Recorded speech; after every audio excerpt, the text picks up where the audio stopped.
Who are you? I don't know, but I'm writing to you anyway. Where are you? How far in the future? Where'd you find my journal? I may never know, but you can know me from what I put down on these pages. I come from a little village in the mountains. No one has left here since before I was born. But our lives changed overnight, just a few days ago when my best friend had a prophetic dream. A vision that the elder said means this season is going to end soon. The world is about to enter a new era. A great change is coming. Everyone was afraid. I was surrounded by questions and I began to feel how little I know. What is this season that is about to end, and why is it ending? What exactly is out there that could turn the world inside out? If there are still voices singing and laughing in the wilderness, I could record them before they're gone. I also thought of my dad, who always wanted to see the outside world but never did. So, I asked if I could leave. The elder had one condition for letting me go: that I take what I collect to the museum vault, a palace of art and memory at the edge of the earth. She says it's the only place safe from the turmoil of a changing season. I hope that's where you're reading this now. I can't stop the change that is coming, but this time on Earth could live on in these pages. What it looks like, sounds like, how it feels to be alive right now. I'm writing to you at the crack of dawn on the morning I leave home. I can smell breakfast cooking in the other room, and I can hear my mom's voice.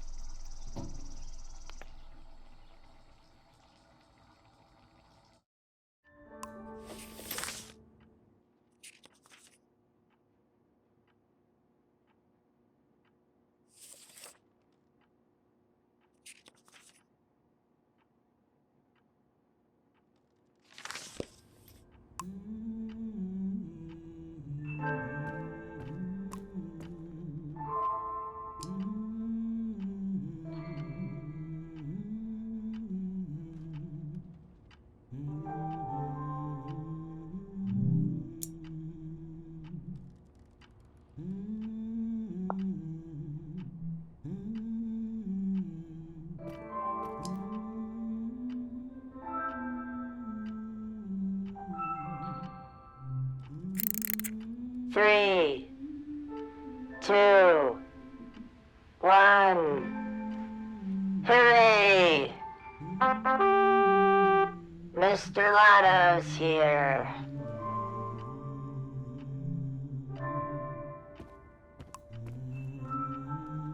My bag and Dad's camera, ready for the great departure.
The last moment in this little house.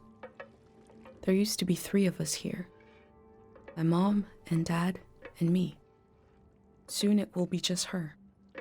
Her and all these memories. But in this moment, everything is the same as ever. Until I shift my weight. The floorboards creak. Mom hears it and turns to me.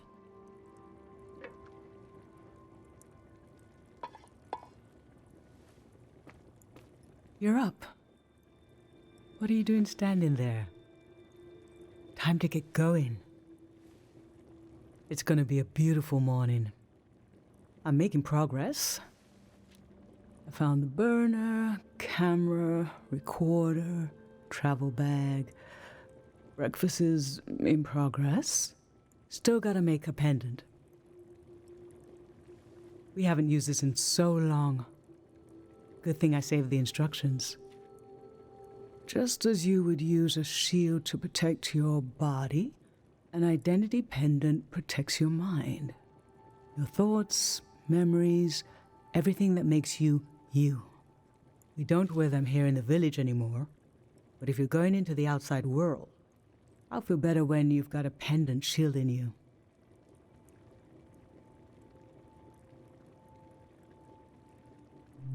I will worry until you're gone, and then I'll have total confidence in you.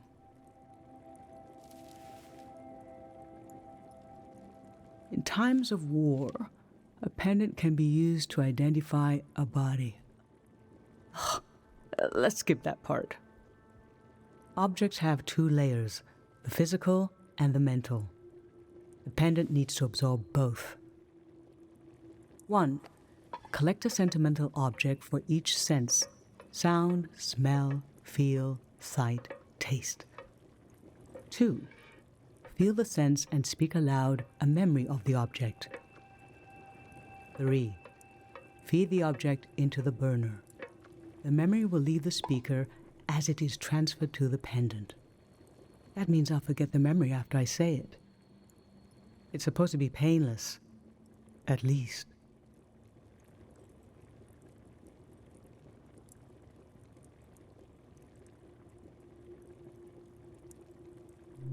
Okay, so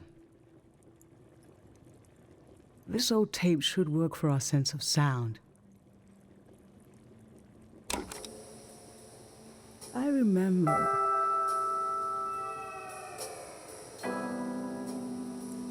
you and I fell asleep listening to this tape.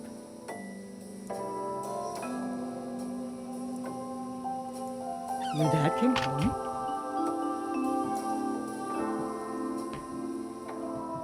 We all rested together until it got dark.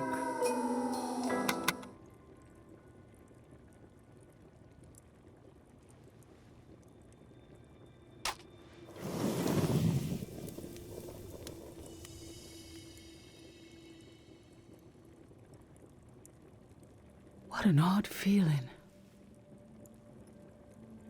Like an absence, disappearing.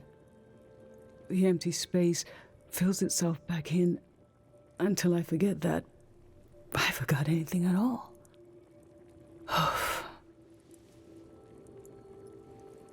I'm glad I'm only losing a few memories. If I lost too many, I wouldn't even know who you are. You should pick the rest of the objects. I'll lose the memories, but you'll have them in a pendant forever. So they should be important to you. They should be parts of your identity you want to be sure to protect. So think about what these items and what the memories would preserve about you. Let's do smell next. Find an object with a strong odor and that holds a piece of you.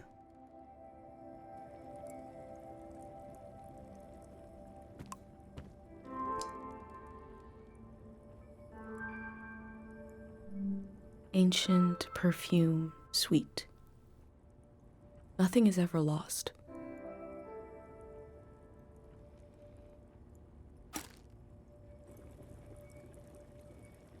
What did you choose for smell? Let's breathe in deep.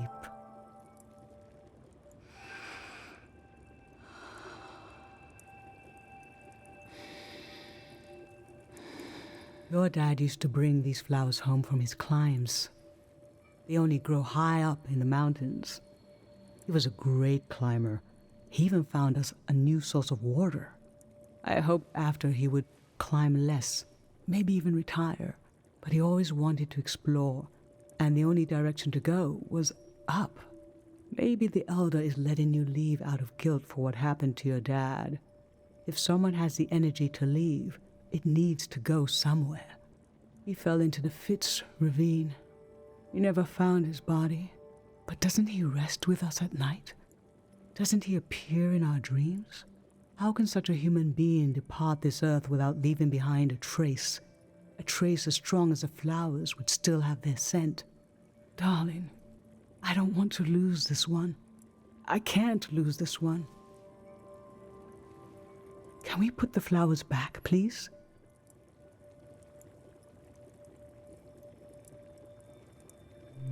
Thank you.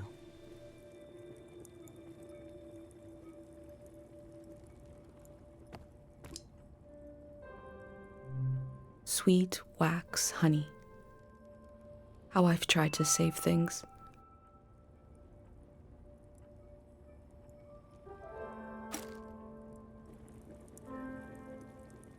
What did you choose for smell? Let's breathe in deep.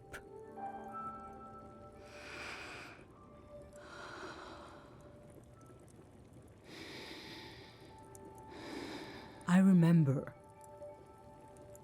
These were a present from your friend Pate. It was such a special gift that you wouldn't eat a single one. But after a while, the candy became as hard as rocks. The candy was meant to give one moment of sugary joy. And you realized, we talked about this, that by trying to save them, they lost their purpose. It might have been better to just enjoy them in the moment.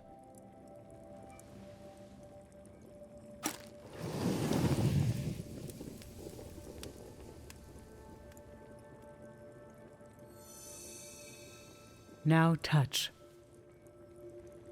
Pick something with a texture you like.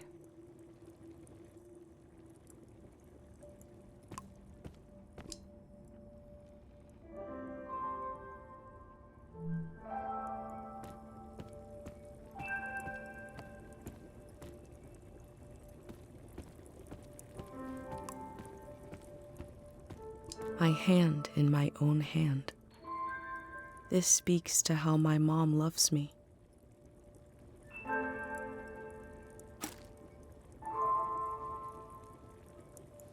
So what did you end up choosing?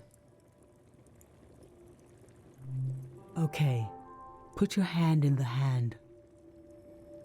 Oh, I remember it so well. It's not as bad now, but in the old days, not many children lived long enough to grow up. We believed if a child could make it to the age of 9, they'd be all right. This print was made of your hand when you turned 9. Your father and I couldn't believe we really had a healthy girl. An old deep fear inside of me finally went away, and we saw you would just keep growing and growing, that everything was going to be okay.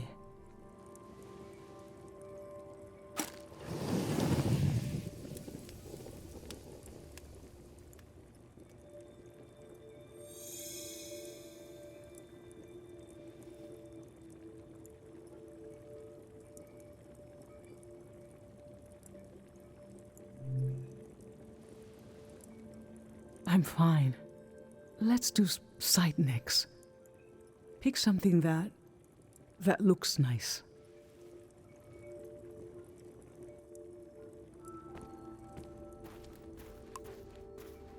An unlit tower. I was loved by people I have no memory of.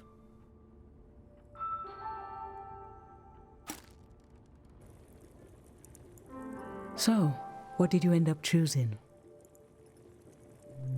This kind of candle keeps someone alive for the time it takes to burn. Just a few hours when death is nearby. It can be enough for last rites, last words. This was Grandma's candle. She didn't want to use it. You spent a lot of time with her when you were a baby. I realized she wouldn't live long enough for you to remember her, or for her to see you grow up and discover what kind of person you'd be. So in a way, you don't know her, and she didn't know you. And yet, she loved you. I don't know where love goes, but it belongs to you anyway.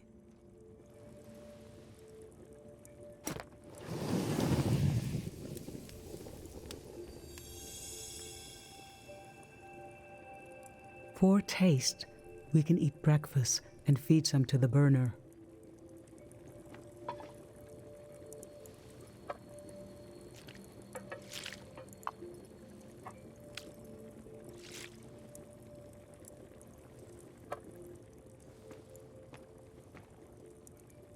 The memory I'll lose is the one we're forming right now. I want you to have it forever.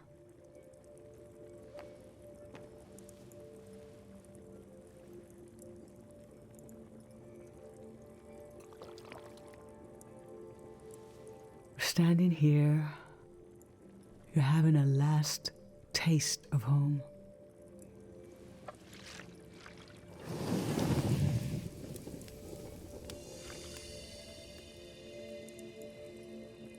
Now you're protected by lost memories. A gem of home around your neck. This is my only condition for letting you go. You must promise me never to take the pendant off. And never tamper with it.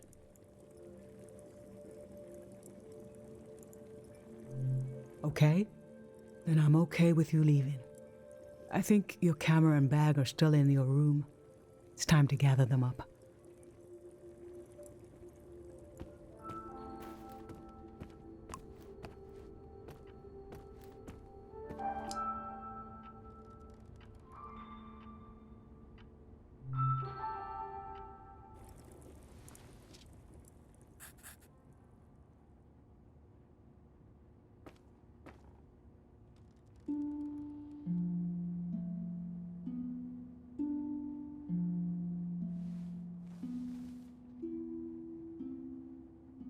I've lost so much.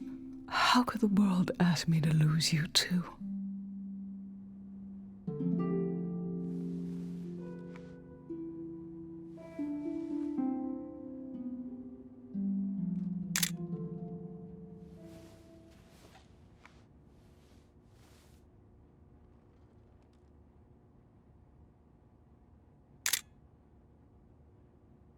Look at us. There we are. There we were. We'll always be right here on this beautiful morning.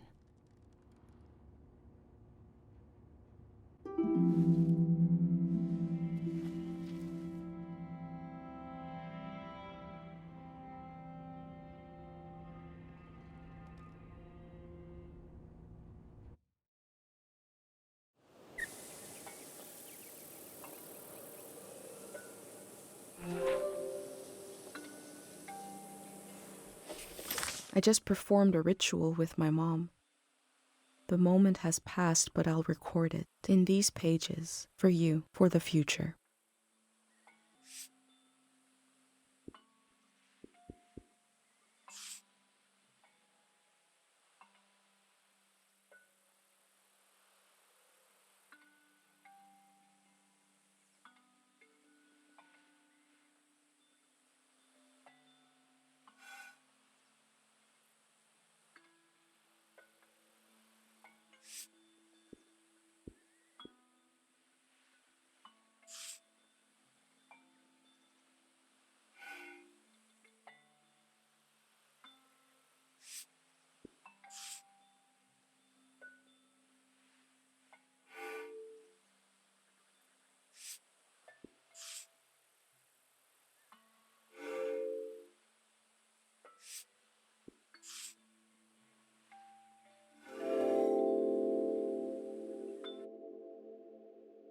I never knew when my mom would share a memory of Dad while cooking, on a walk, with no warning.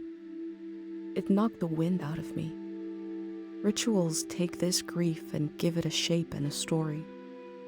Filling in this journal is a ritual too, but for a loss that hasn't hit us yet.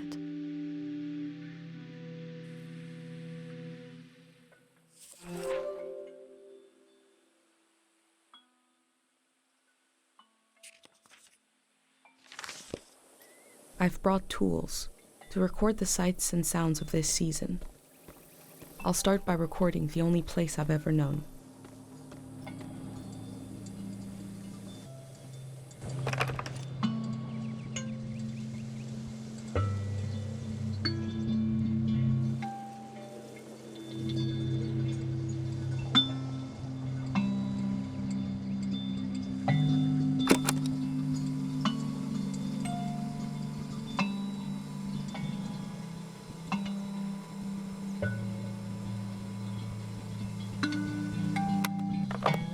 Public sleep music is a tradition of ours here. When the music ends, the village will begin to wake up.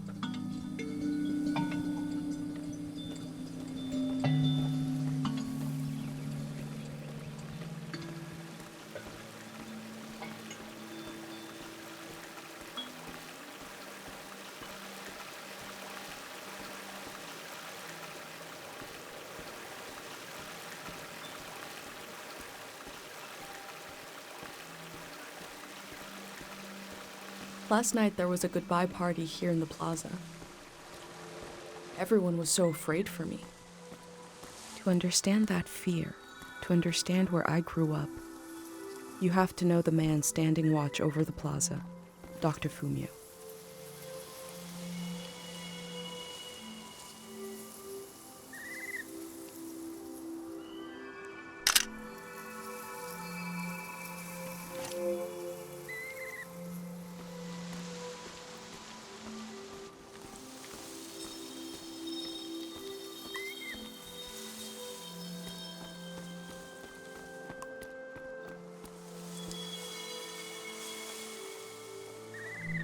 This is the cafe where my dad used to read his poems.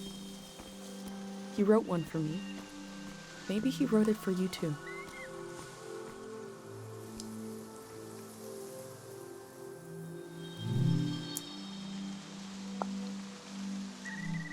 Pate's little daydream of leaving this place, of seeing something weird.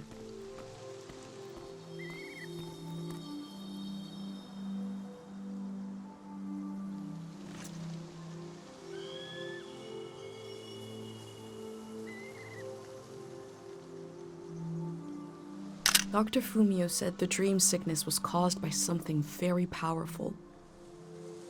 He wasn't able to cure it.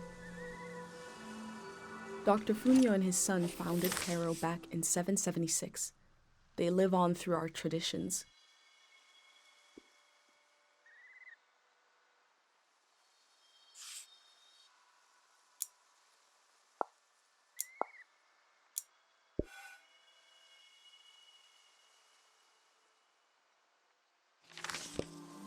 There are 3 murals celebrating Dr. Fumio's work.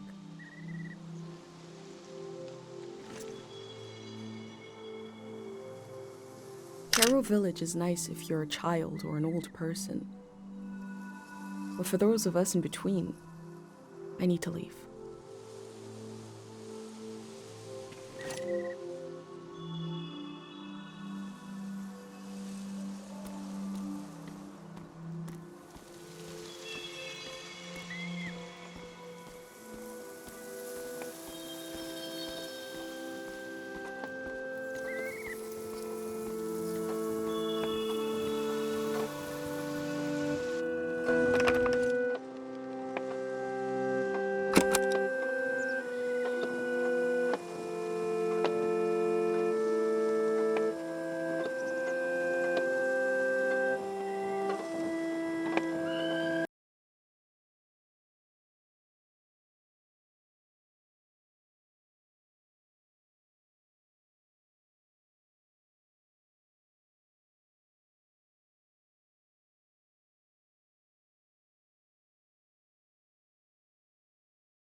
Smells like an old man's toes dipped in cinnamon.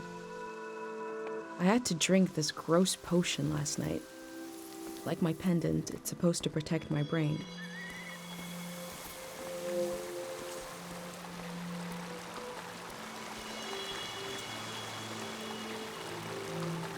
This is Dr. Fumio and his son. The statue isn't as old as it looks. The artist wore it down to give it a feeling of ancientness and the authority that comes with it.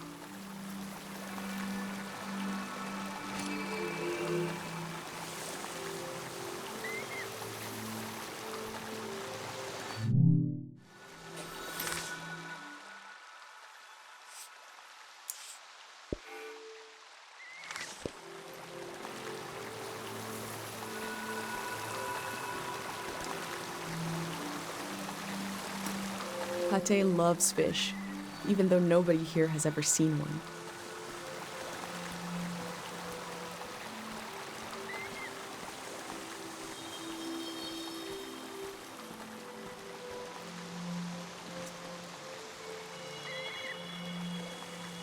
Remembering everything must be painful. Dr. Fumio brought peace to so many people here.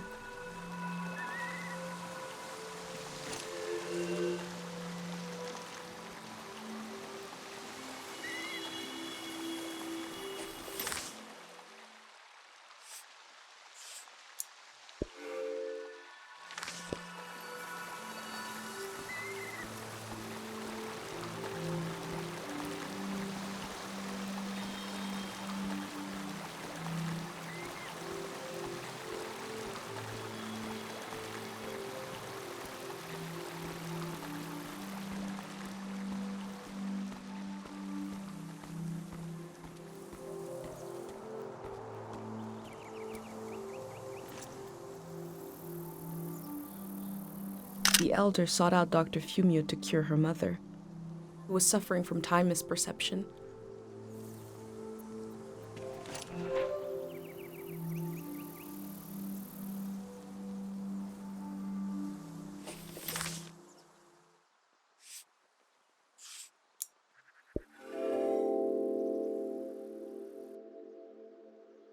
Dr. Fumio was an important person, but we also just have a need to put a human face on events that are beyond our control. He may have felt just as scared and helpless as everyone else.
I go fishing here with my best friend Pate, even though there's nothing to catch.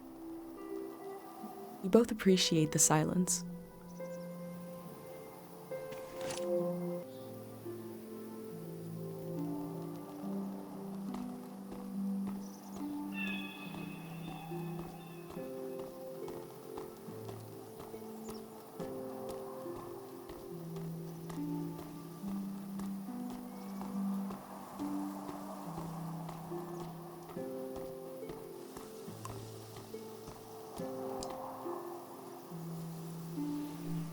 Caro Village was founded during the modernity. Much later, Dr. Fumio arrived and remade it in his image.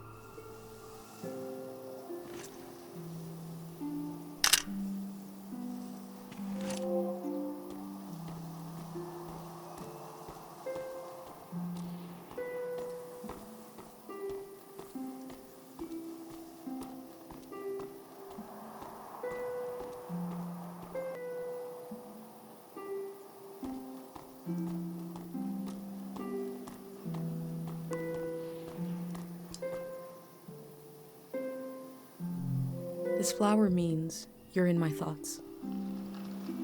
The morning after the search was called off for Dad, our doorstep was covered in them.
A drip just as slow, reliable, and oddly satisfying as life itself in this little village.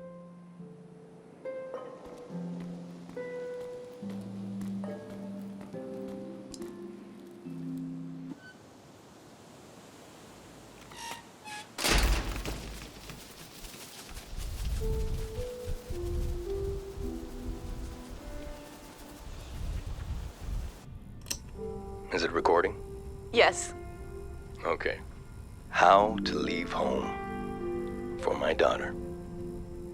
Find a sacred square of earth. Lay down so you have the dirt at your back.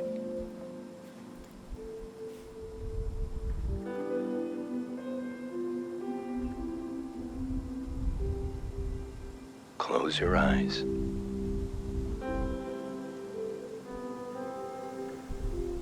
Close everything.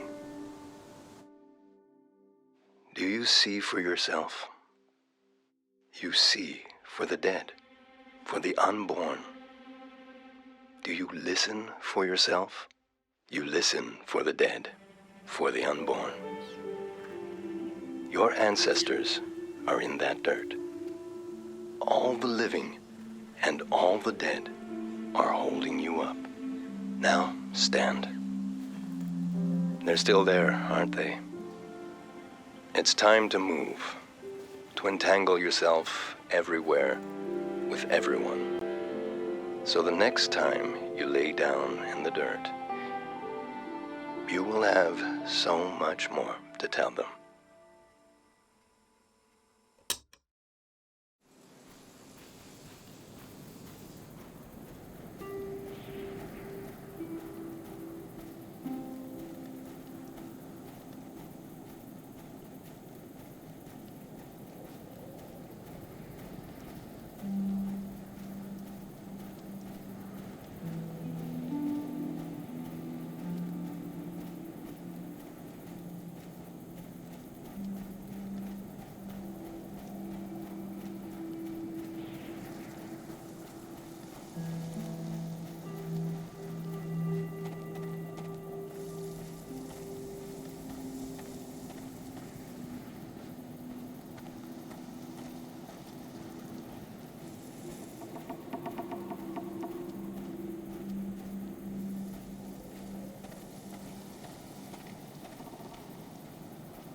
These bikes were used by messengers a long, long time ago.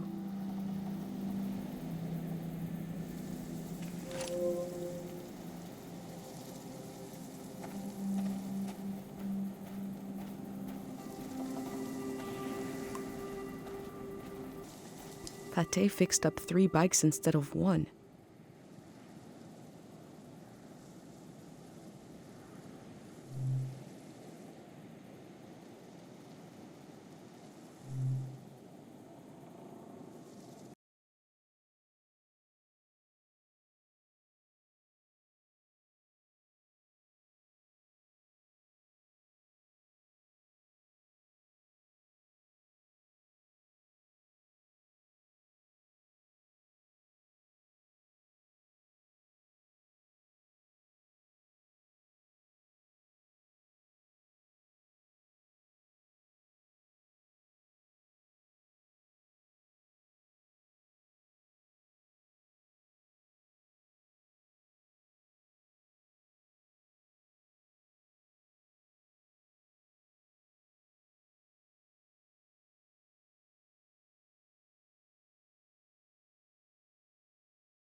They were right. The letter never made it. The season before this one, the war, seems so horrible.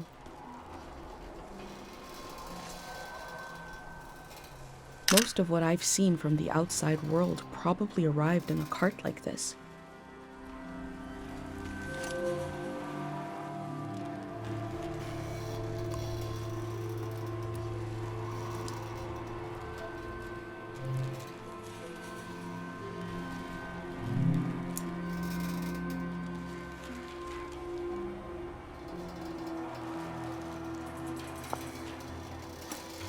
That poor baby.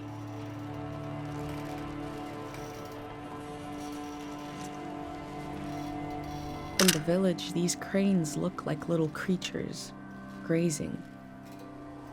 I had no idea how huge they are.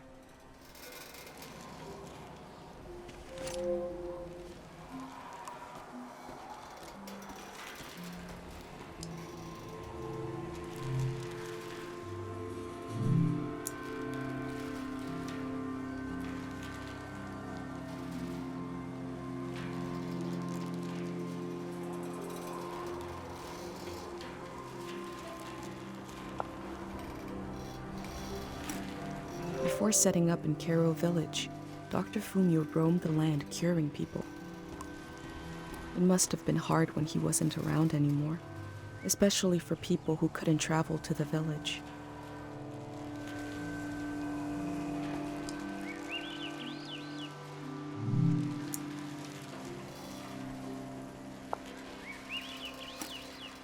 Traders used to come to the outskirts of the village. The war put an end to this.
I feel nourished in these sights by the unfamiliarity of it all. These means of connection, long in disuse, are certainly telling me something about the world. Will they be used again in the next season?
I wish humans had evolved to sing instead of talk.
my first time petting an animal.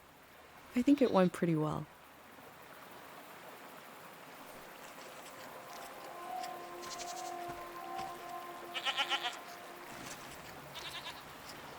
We learned about old technology in school, but not much about animals. What are these strange goat-like creatures? Are they simply goats?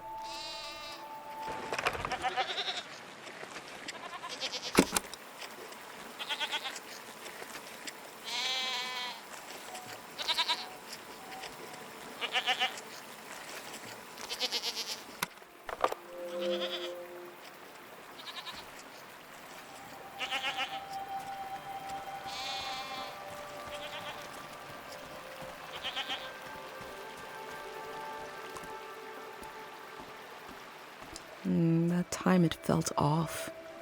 I guess I had beginner's luck before?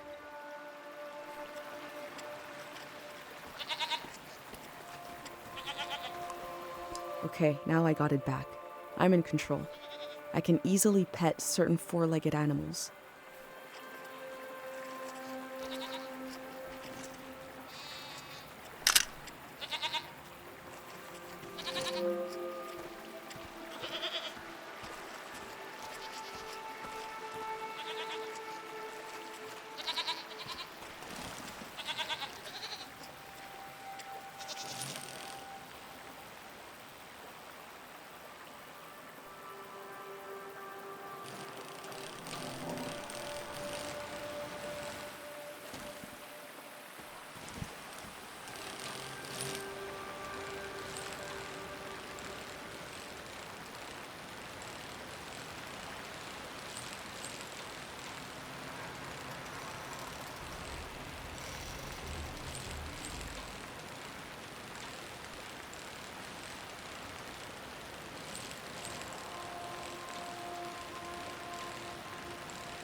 I cycled through landscapes, seeing them for the first and last time. I had no idea when I left my home how the season would end, or more importantly, how soon.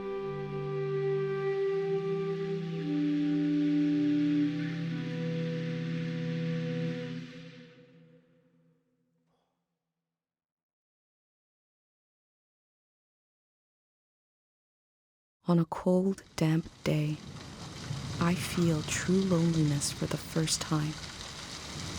Nobody could have described with words how big this world is, how it goes and goes. I passed through it, where others passed before me.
Someone was out here alone.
One melody is like me out here alone. I can't really live like this.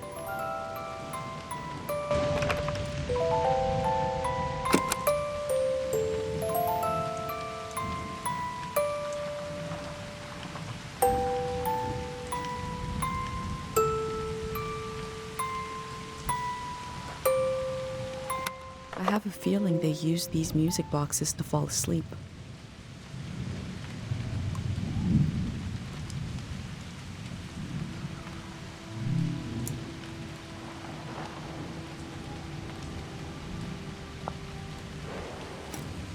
They kept themselves company with music.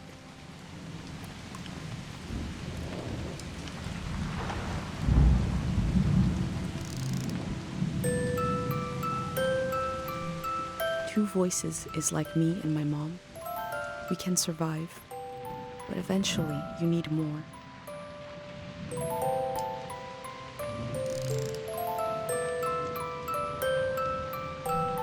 Three voices is complex as life is supposed to be. I could listen forever.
Time seems to pass differently around here.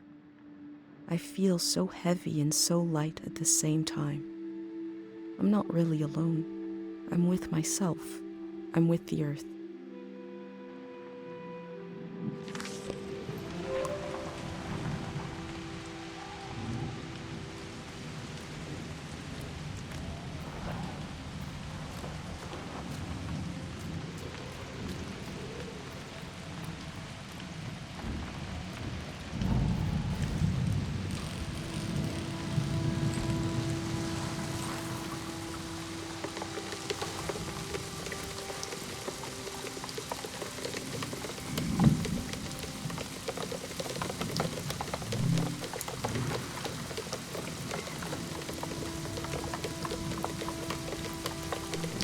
Looks like they made it out of here.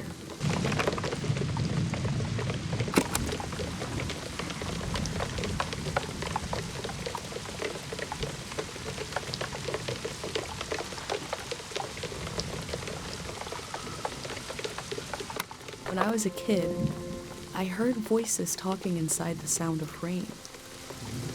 I still listen for it, even though I know it's not there.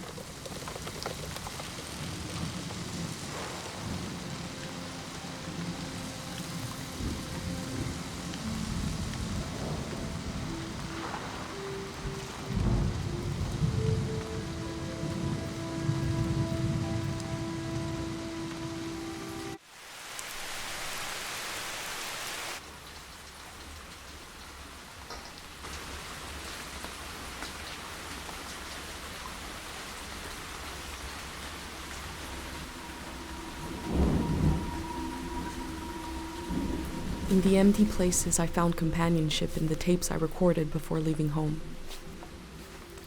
The elder told me the story of her life. I listened back to it, ready to note down anything that seemed important.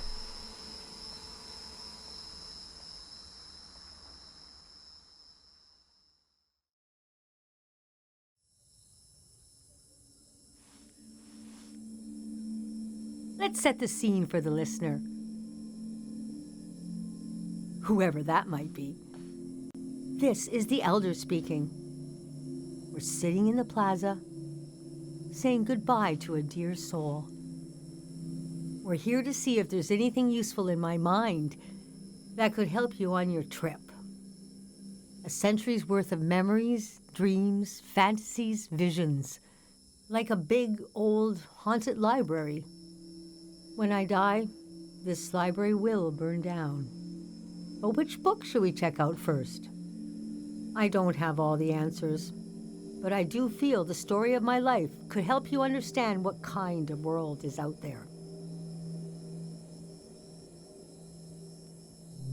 It's okay not to understand everything right away. The moment may pass before you've gotten a firm hold on it.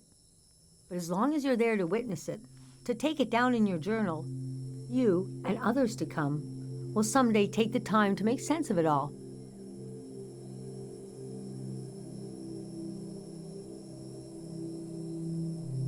Francis Cale, if you must know. You can call me Frank, or Elder, or the Elder, or Elder Frank.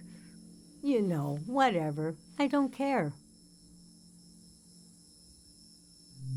I was born on the ocean. My mother and father worked on a cruise ship, the short-lived but glorious watery republics, floating cities. Most won their independence by the time I was born. How can I describe them? They were a jewel of the golden season. Pleasure boats with a radical political program. How nice. The golden age was a time of flags, logos, mottos, mastheads. My mom taught me to read them. She was the ship's philosopher. My dad was a recycling engineer. Recycling on the ship was a matter of life and death. We had to get the most out of every object and watt of energy.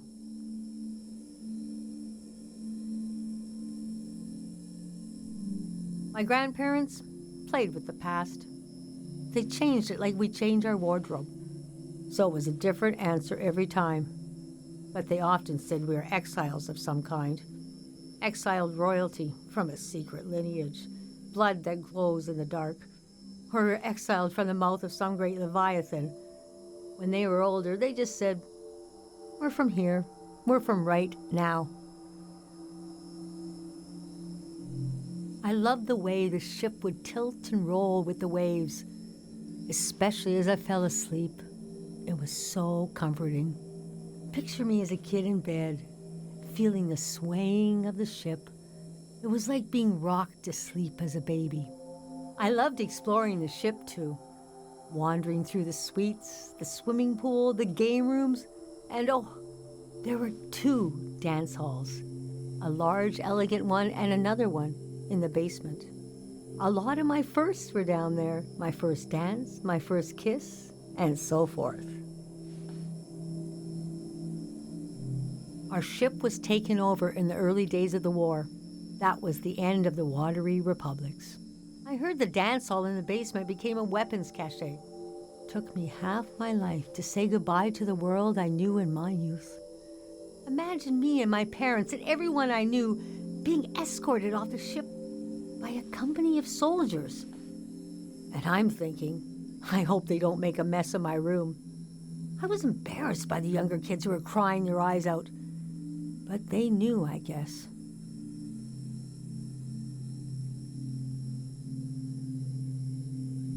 Yes, the start of the war was a turning of seasons. And we had been warned this season was going to end. Oh, but we didn't understand the warning. You see, one night, along a coastline, we saw beautiful lights shimmering above the water. Later, we found out this was an ancient warning system. It hadn't been used in so long, we didn't know what it meant. We just thought, well, ain't that pretty? We tried to stick together and camped out on the coast of the prismatic grounds.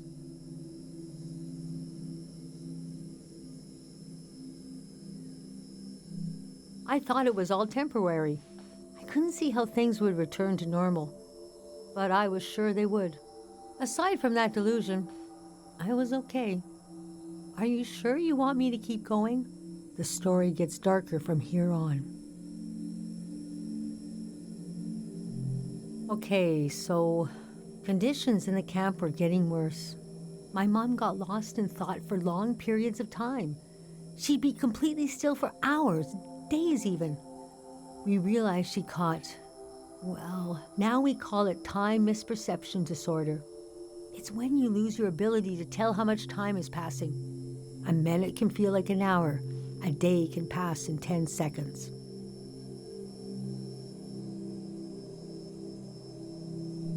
We don't know exactly.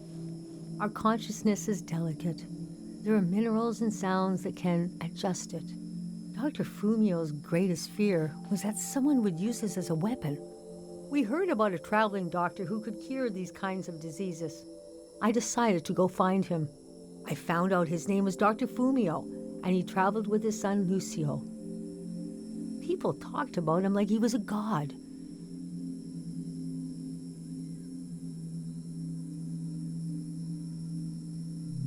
I described my mom's condition to Dr. Fumio. He said there was no cure yet, but there was a village high in the mountains. He thought it was high enough he'd have a better chance at treatment. Lower places are more dangerous. Valleys are the worst. He invited me to join them in going to the village, but I wanted to go back and get my parents and bring them with me.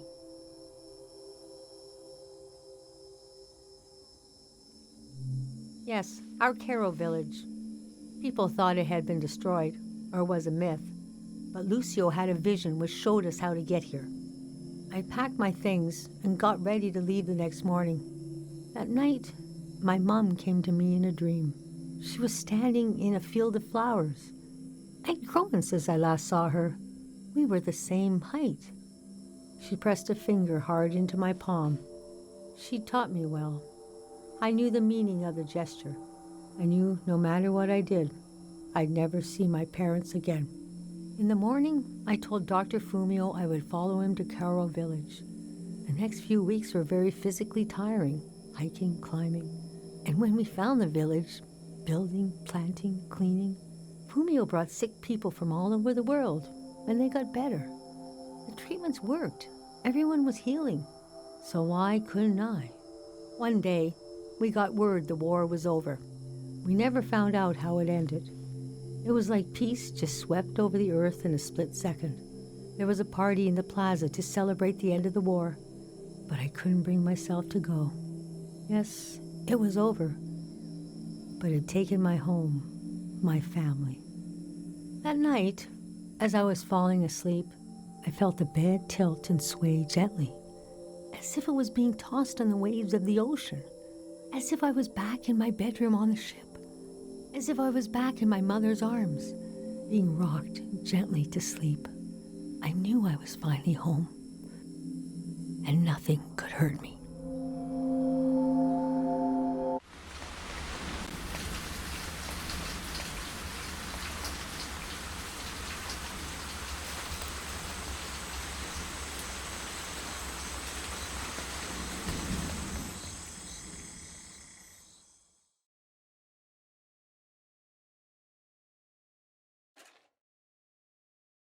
I imagined coming upon a place as hidden and singular as my own village. Eventually, I found myself circling a valley, looking for a way in.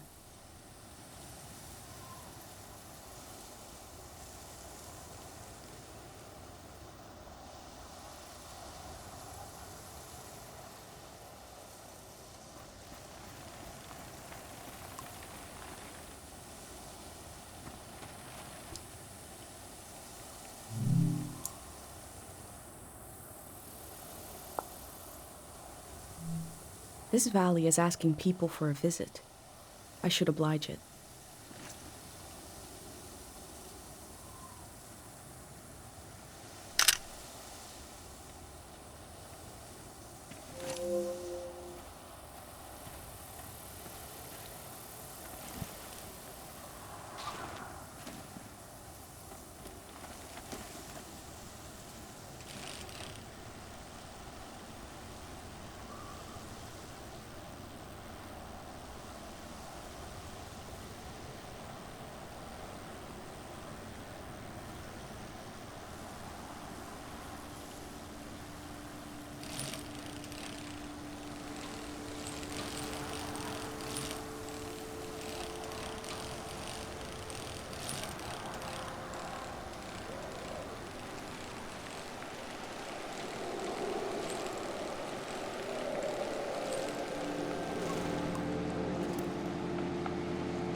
We never used this kind of technology in my village. Nobody trusted it.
Must be a car, but it looks weird. I haven't seen one like this in my books.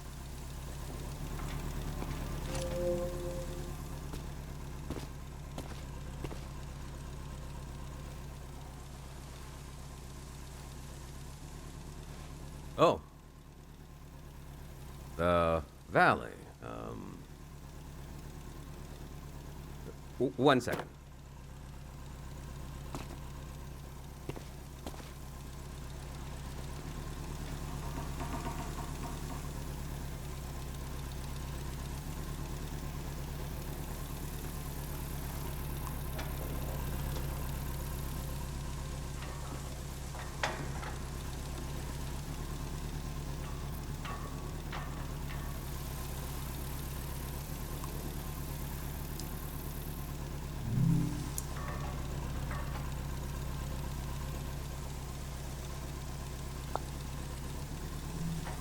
I'm not the first to do this. Just the first in a long time. Is that a strotophob? What are they called? What is it?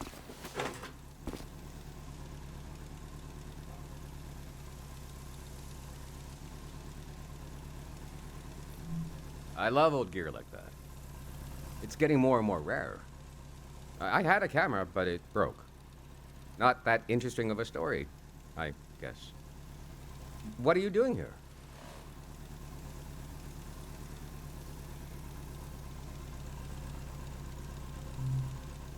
The whole thing, huh?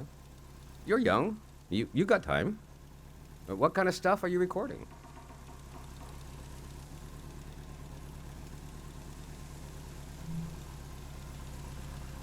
That's the way to do it, if you ask me. If anyone asked me, I mean. The valley would be a good place to use those tools. Too bad it's closed down. Let me finish up here, huh?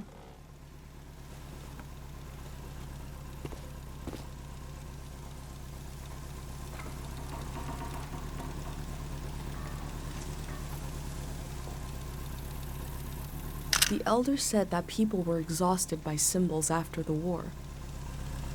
But here are a few hanging. Hey.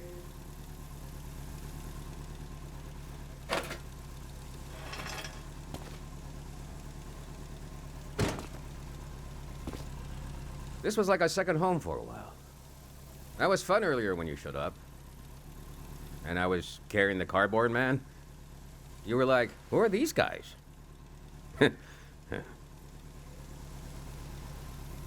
I've been pretty bored here. You know, the valley's gonna be flooded soon. That's why nobody can go in there. The dam is falling apart.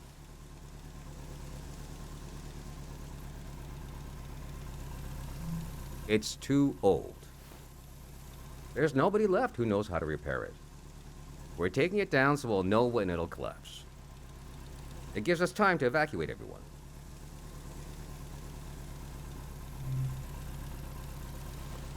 Greyhounds. We're a community organization. We do all kinds of fun stuff. Health clinics, mine sweeping, daycare, evacuations, weddings. We're new.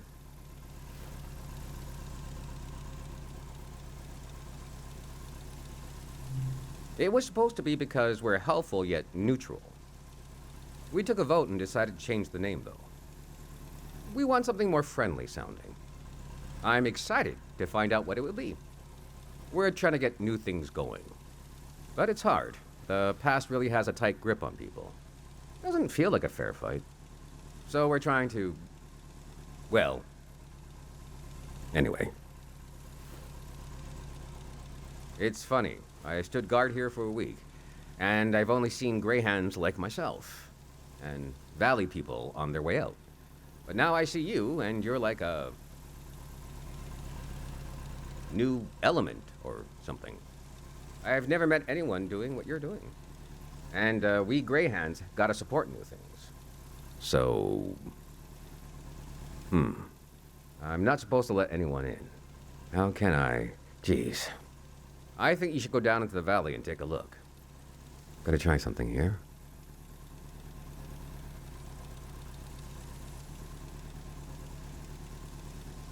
Dang it. I was trying to wink. Well, you get the idea. Go on and put that old gear to use. You can take my map of the valley, too. I don't need it anymore. I'll be down to pick everyone up around midnight. See you then.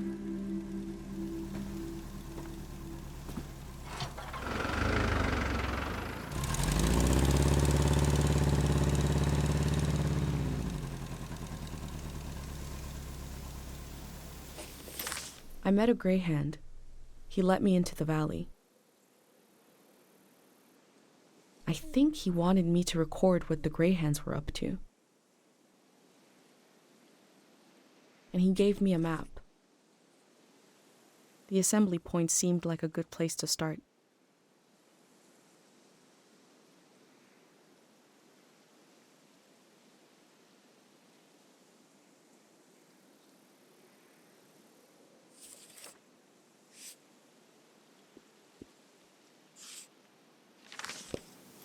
I wonder what he expects me to discover in the valley.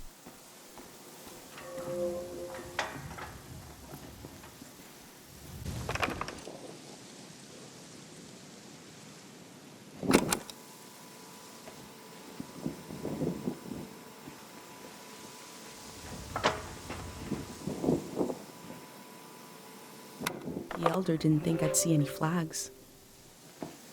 This could be a sign that the season is changing.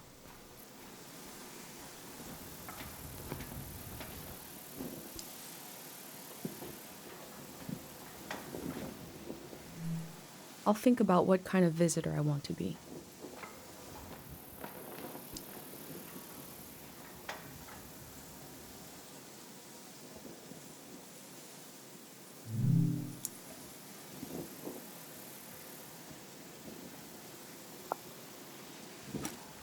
It seems like I'll have to wait for night to enter the shrine.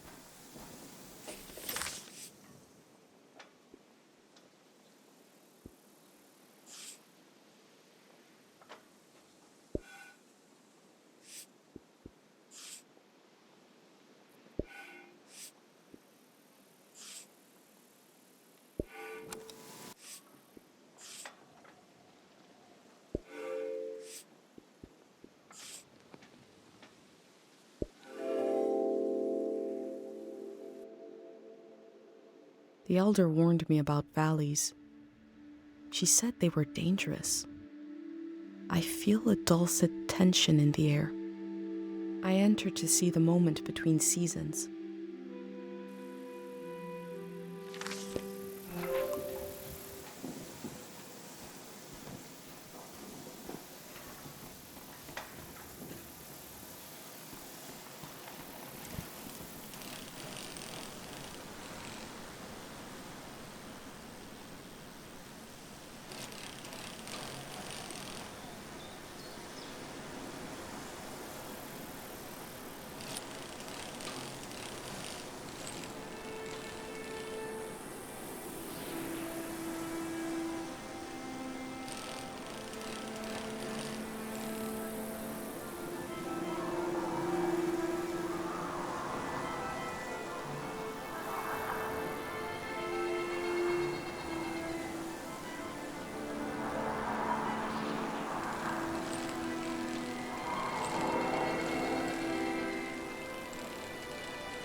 I am probably the last person that will ever be welcomed here by this sign.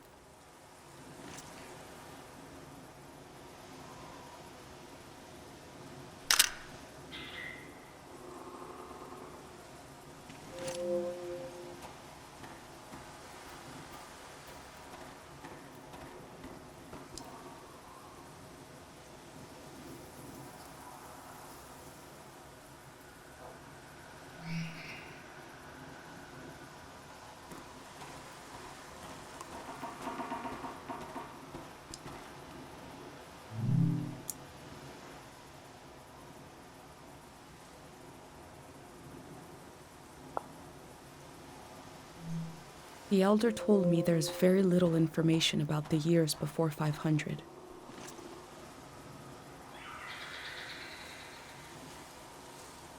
All above will remain, all below will wash away.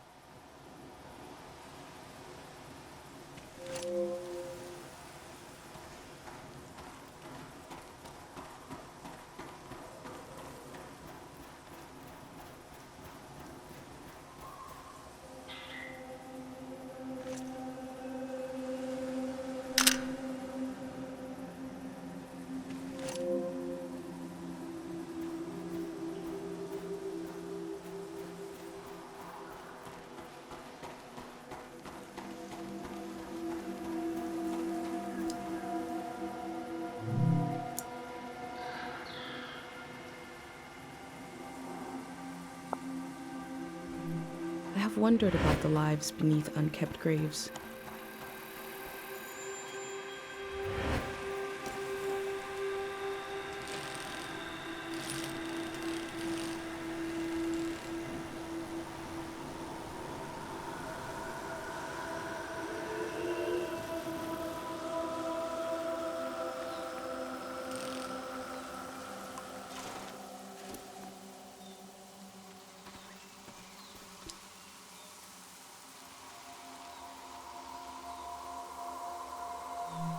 I wonder what the flowers have to say.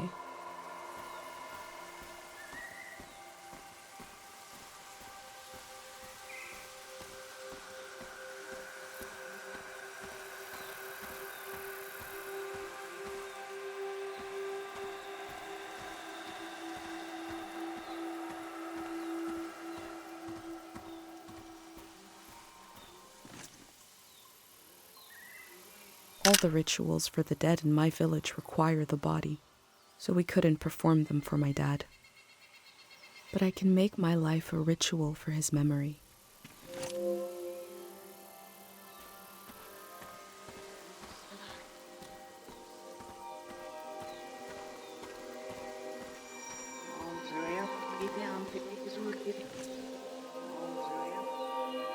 It must have been important to have such an elaborate solitary tomb.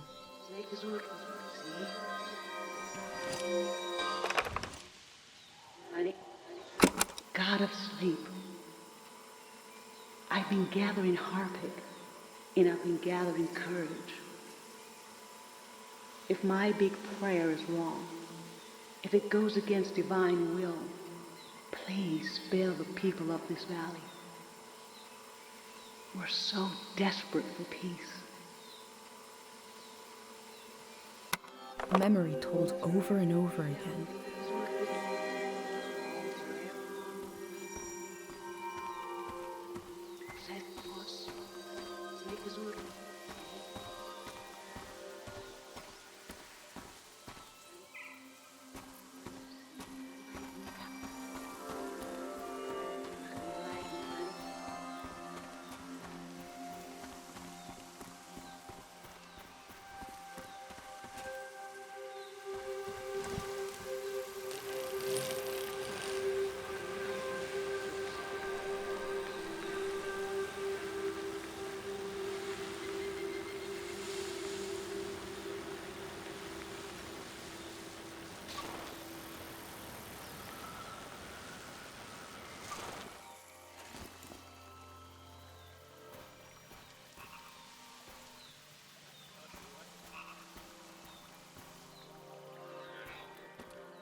people here are so weak. I heard gunshots last night. That was us. What is that? Look at the pond, the water. What is that pattern? Should we run or something? Something frightening happened in this memory. But what was it? This flower has a shimmering quality.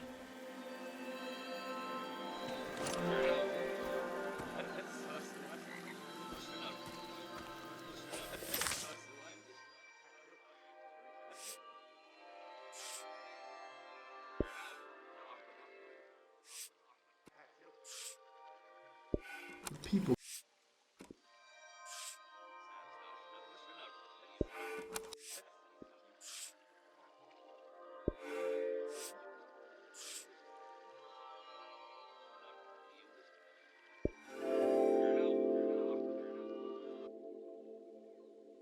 A green space. I feel memory in the air like pollen. It reminds me of a poem my dad was never able to finish. The first line was, "If you want to awaken the dead, just whisper."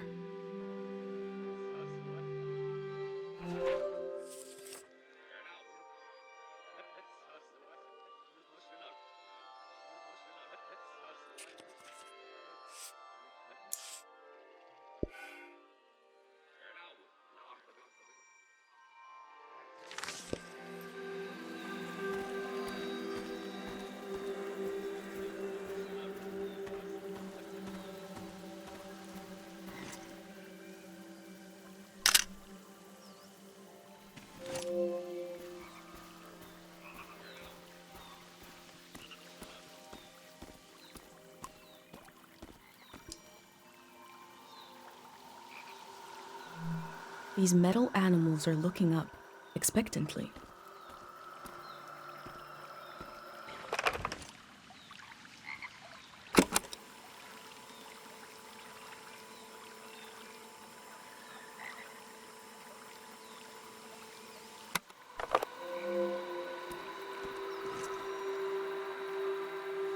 I can't imagine fishing and actually catching a fish.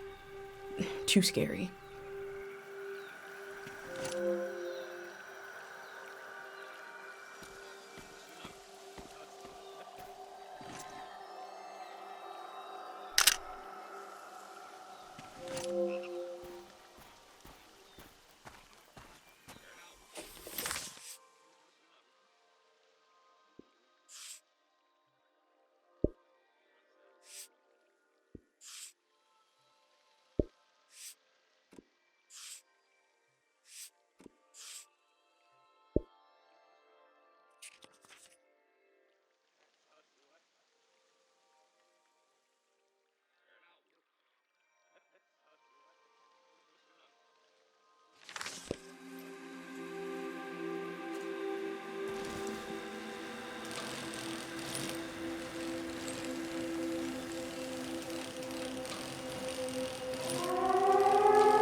Will the last voice to cry out in the wilderness not even be human?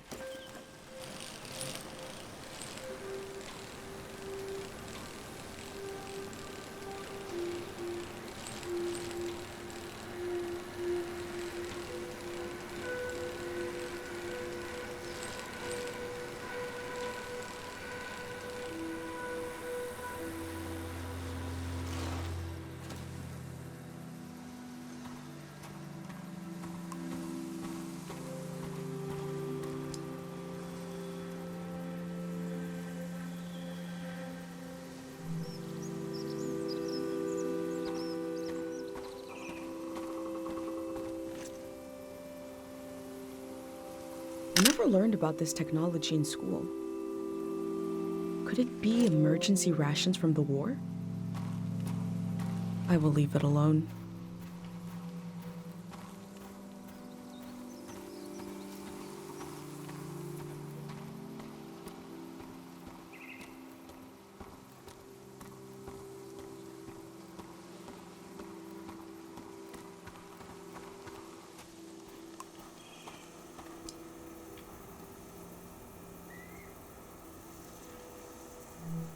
There's a number to call for questions regarding the dam.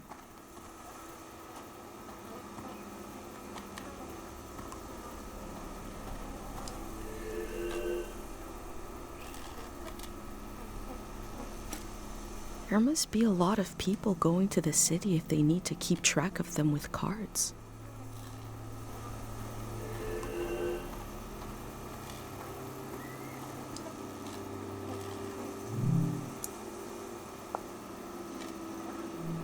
Imagine if the man I met is the only living greyhound, and the rest are cardboard.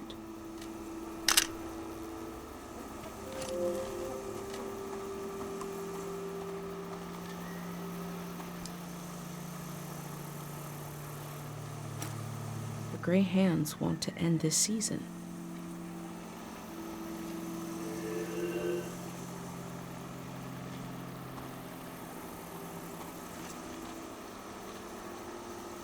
These snacks are so identical, as if they were mass-produced. The snacks of my life have been homespun, idiocentric even.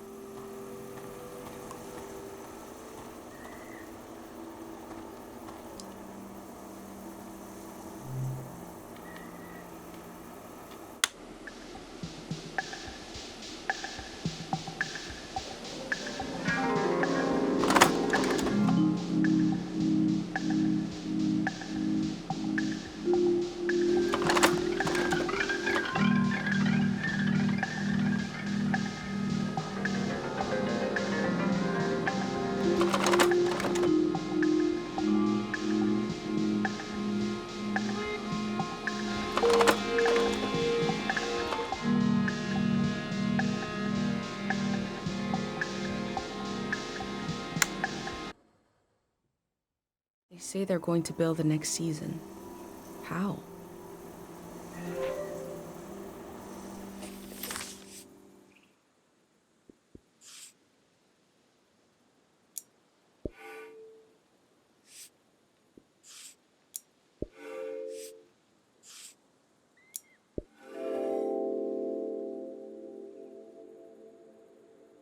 The greyhounds are the future in all its uncertainty, the good and the bad, the hope and fear of progress. The loneliness of this season will be left behind. A collective project is coming.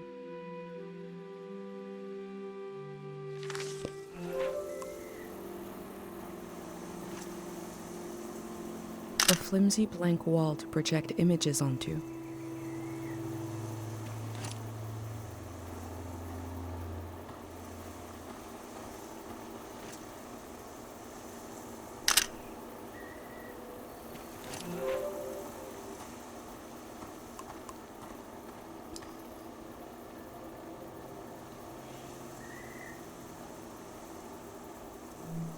It's hard to imagine something new, a new way of living, but they're trying.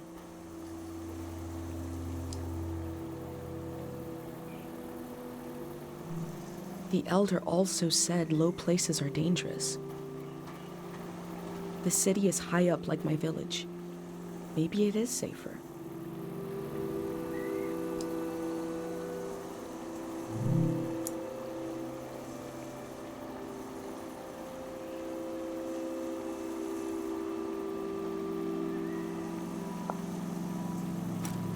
The gray hands seem to care what people think about them.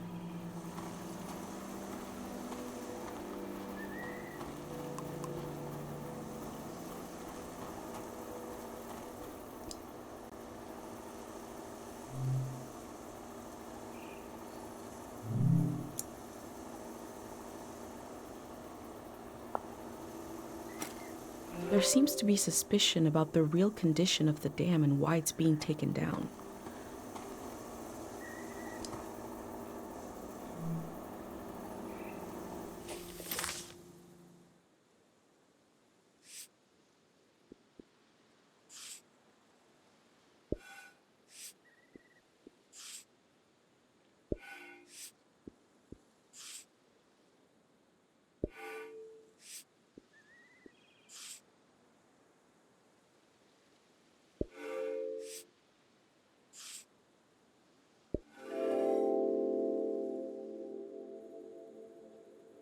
The process of taking people out of the valley was also a kind of ritual, a way of bridging one life to another. They know the world they're leaving. The next one hasn't been created yet.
Oh, thank God someone is still down there.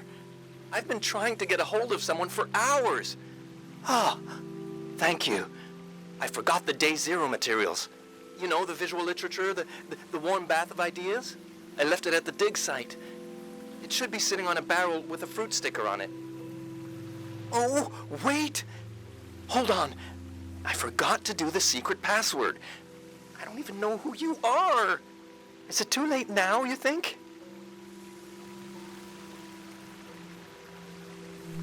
Okay.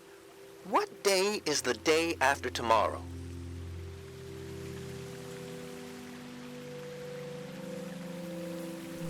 Phew, okay. I did figure you'd be... Sorry, I didn't recognize your voice. Hard to keep track of all the new recruits. What else was I gonna say? There was vandalism on a few of the posters. Bad stuff. I put them in the trash. Keep an eye out for more. Anyways, thanks for answering. The Day Zero material is in the dig site, pretty sure. It should be sitting on a barrel that has a fruit sticker on it. You know, I guess I was going to say you could bring it to me, but the flood will destroy it anyway. So actually, I was worried for nothing. Everything is lost in a flood. God, we really know what we're doing. I'm excited for this all to be over. I'm excited for this all to begin. Bye-bye now.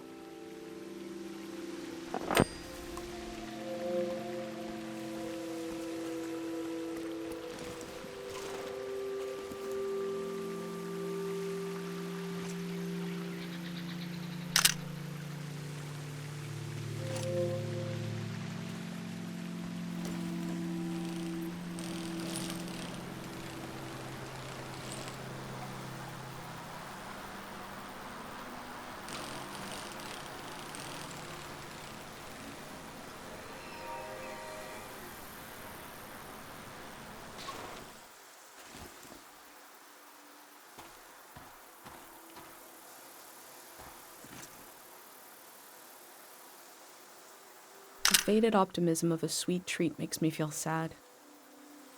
The golden season must have been full of such little pleasures.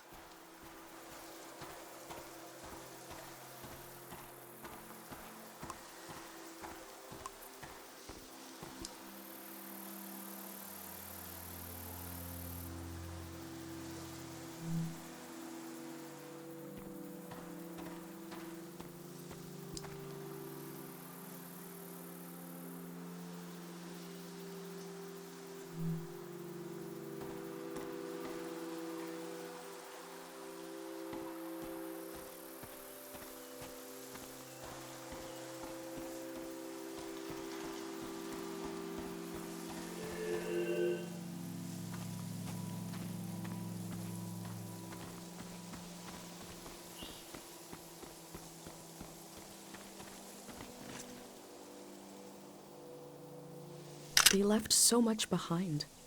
I can still feel life here.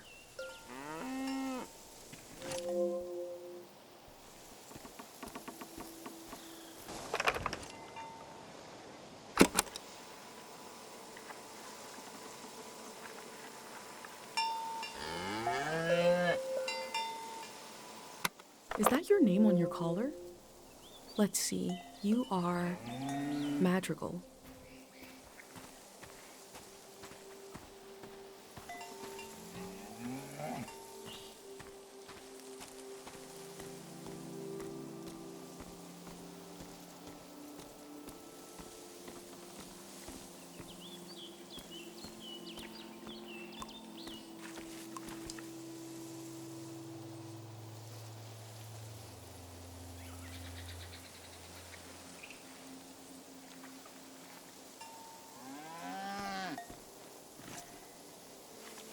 Filled with grain for the future. The farmer didn't know they wouldn't need it.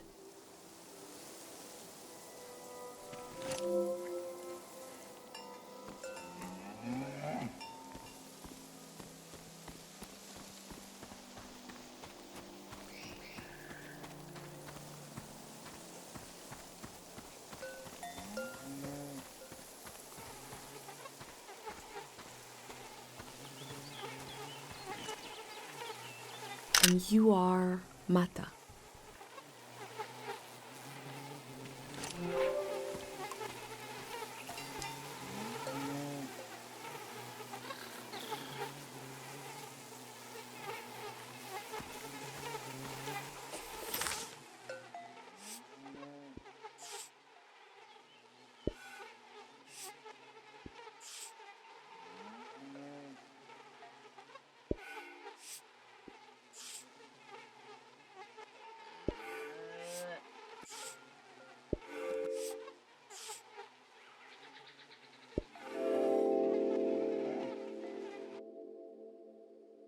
Compared to my village, they lived in the open here.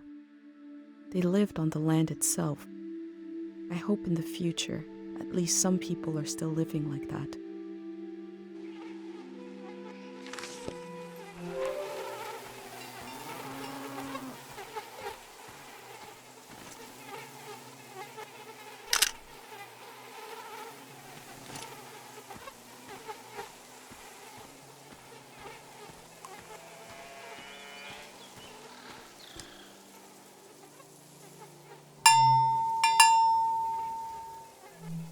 The sound of this bell has a lot of character.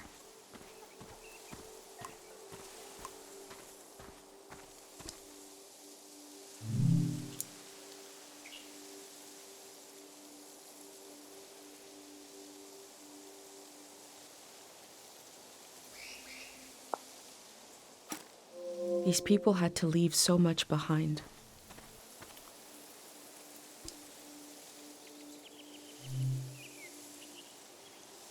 Wow, we got a big show today. Huge show. Breaking news. The Greyhands have died. We're being reborn, baby. And we're taking suggestions for our new name. Live on the air suggestions from the rank and file. You don't even need to be a Greyhand to suggest a name. True, true. The number to call is 0019. That is 0019. First caller, hit us with a name. Hi, yeah. I was thinking the bricklayers. Okay. Bricklayers. Laying some bricks. Well, yeah, thanks for the suggestion. We'll be taking them all afternoon, so keep them coming. That number again is 0019. You're listening to Greyhand Radio. We are broadcasting live from Greyhand HQ. And we're gonna take a little break. If the Greyhands are changing their name, you'd know them as something else.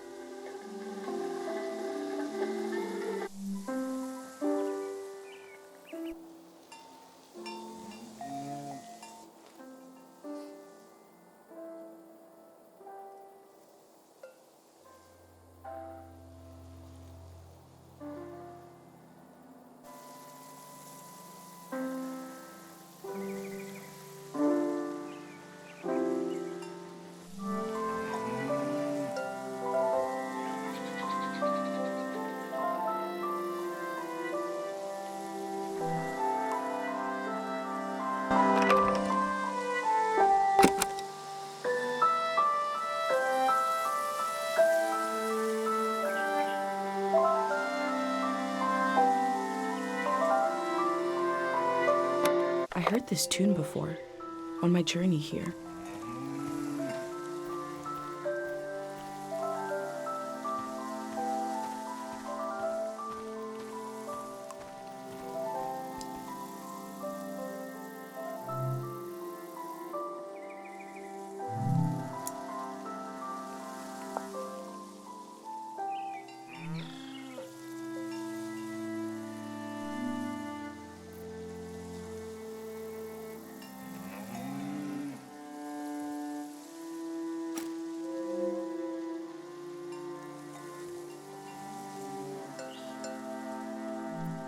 Cows from all over the world came here to compete in cow stuff?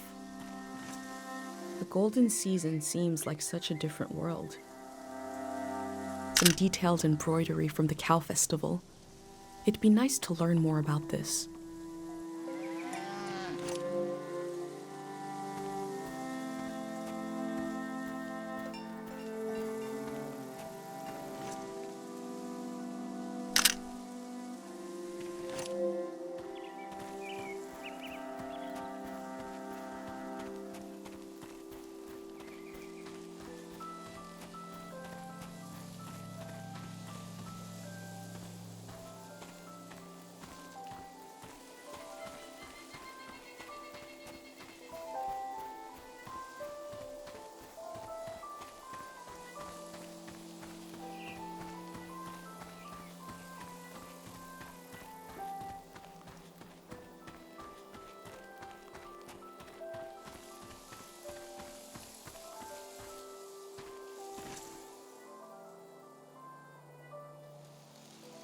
This machine looks powerful. It must have done the work of many people.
For every working truck or bicycle, there is always a pile of broken ones, rated to scrape together just enough parts to get one working.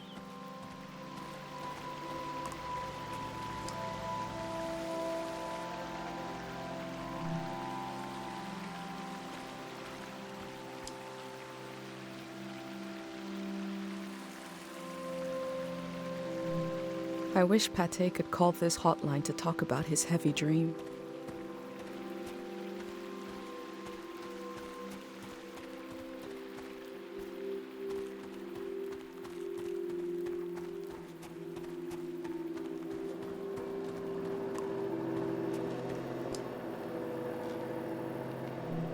Looks like there's no one around anymore to enforce this.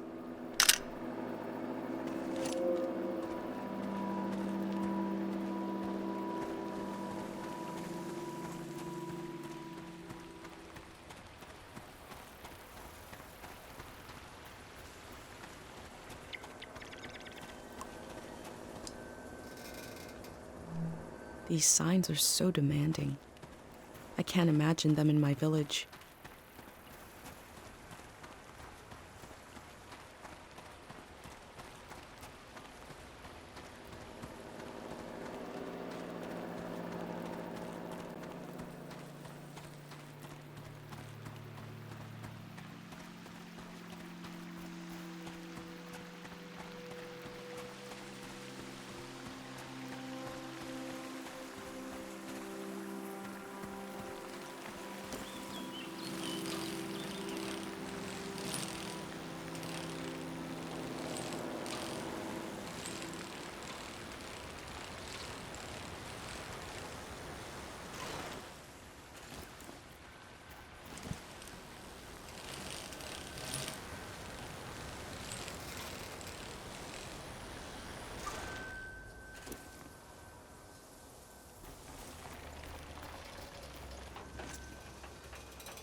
There are a lot of these signs.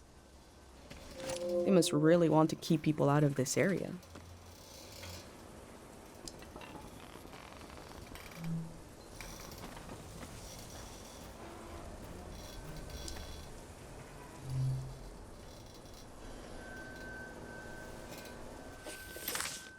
I found a dig site that is fenced off from view. What were they doing here? A greyhound said he left his materials behind. It should be somewhere around here.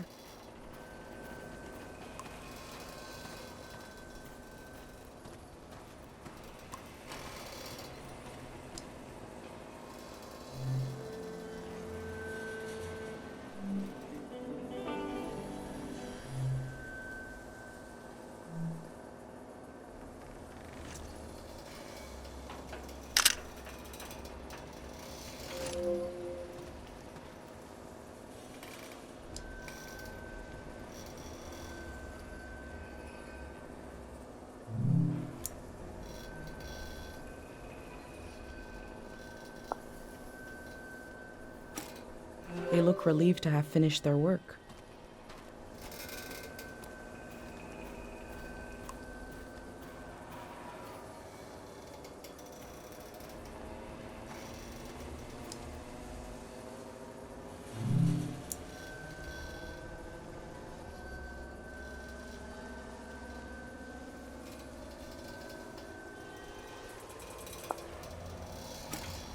There's a big tray with a researcher's notebook inside it somewhere.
What we do to the land eventually makes its way into our blood and our brains. This can define a season.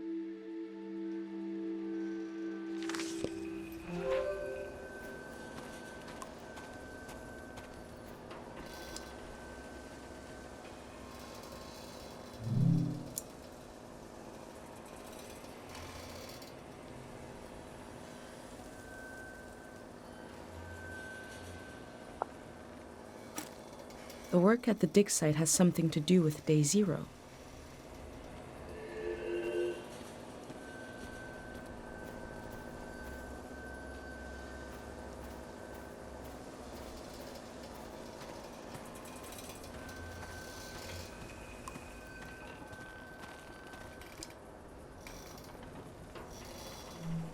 This is the kind of brain trouble my mom warned me about.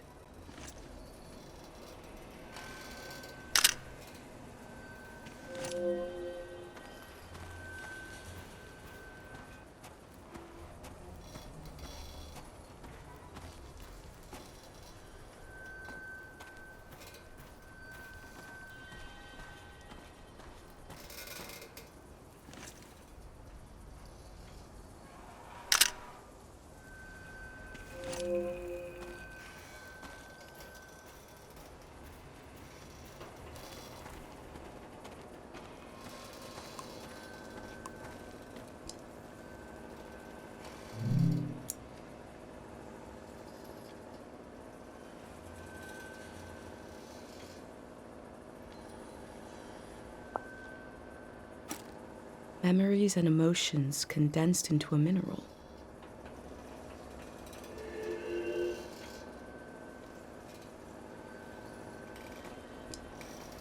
I wonder what this channel is for.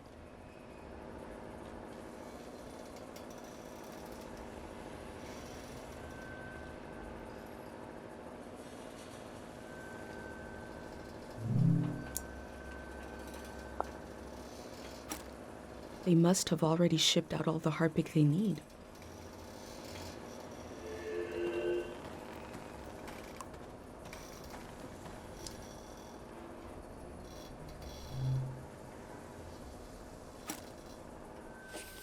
I wonder what's on this reel. What is day 0?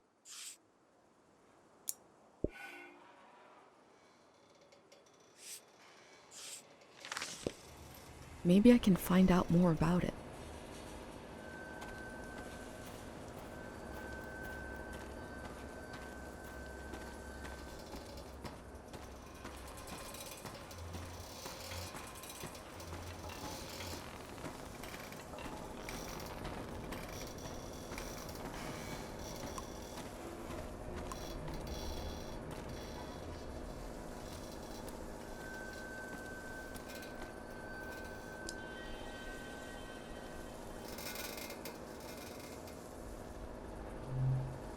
I've recreated the same setup as the prayer statues, right here in my workshop. I set up a singing bowl so I can verify the pattern that will form in the water. And some harpic, of course. Each god seems to correspond to a resonating frequency. And when this vibration acts on the harpic, we get the psychoactive response. Going to give it a try here.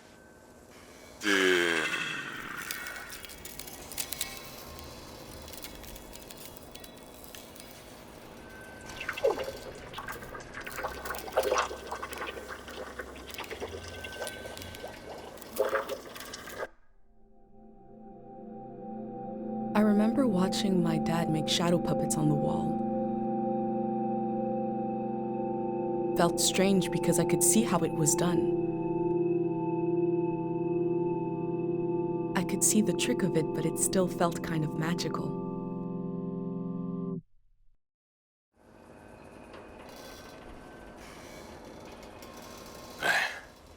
It worked. I do feel the more I do this, the more tired, and it feels like it takes me longer to return to the present.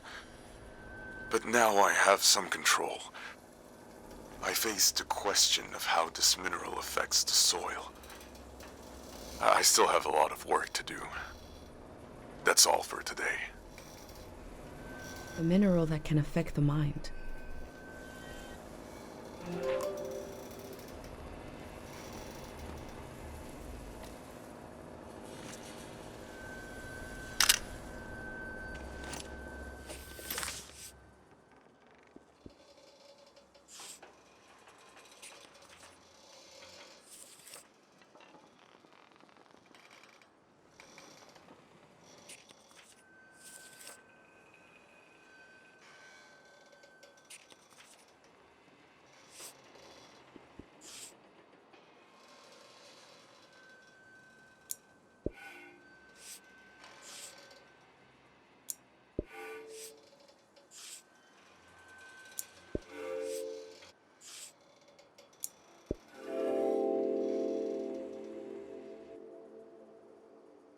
gray hands present one side to the public, and another is hidden behind metal fences.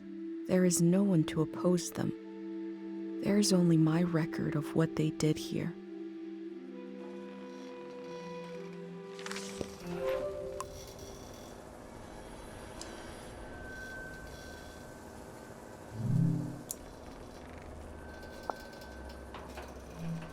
They dug up all that harpic in order to conduct some sort of prayer on day 0.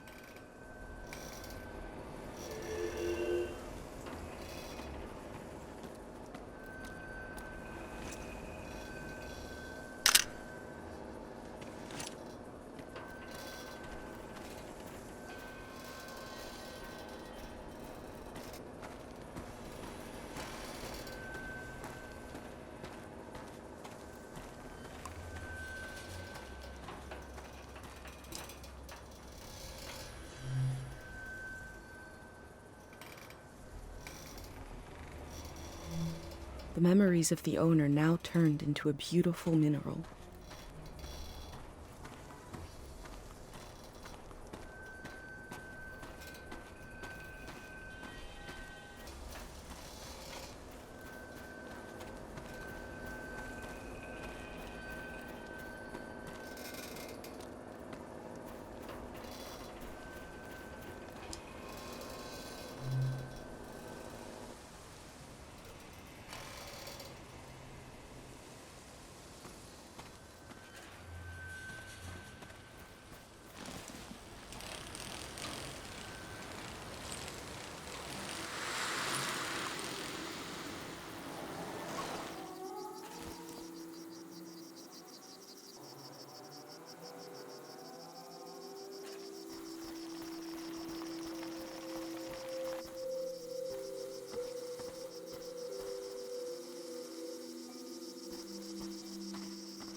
The info sign earlier said they are dangerous in large numbers. I have a pendant, though.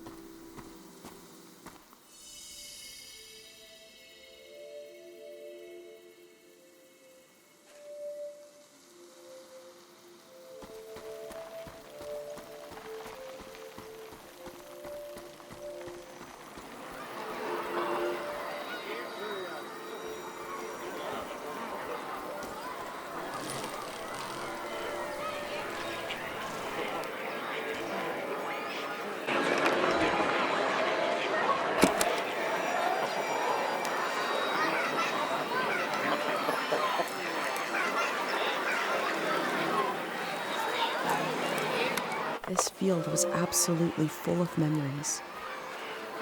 I'm glad I had my pendant, otherwise it would have been overwhelming.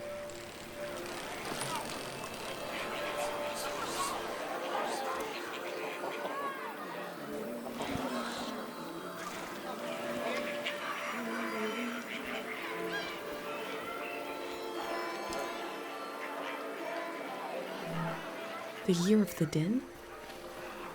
Was that how they recorded years in the olden days?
These slips are prayers to this god for forgetting things.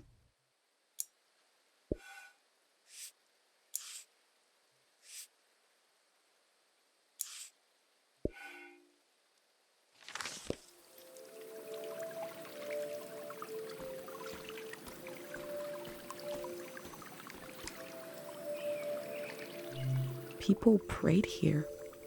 Who did they pray to?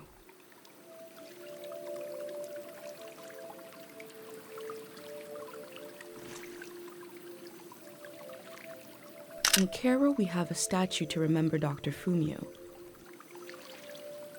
But this statue is meant to be worshipped.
This is a season when memories echo on and on and on and on.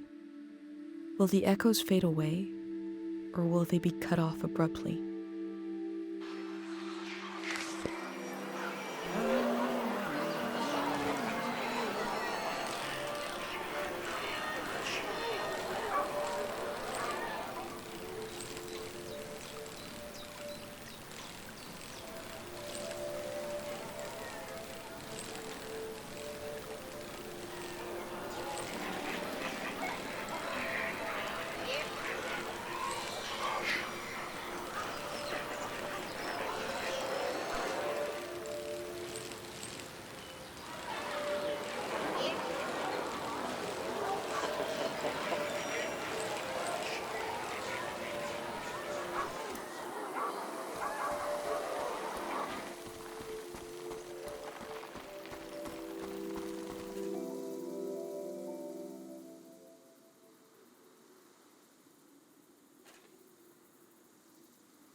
I'm sure these critters will escape the valley before the flood.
This house stands alone. It has its own land. This is unthinkable in our village.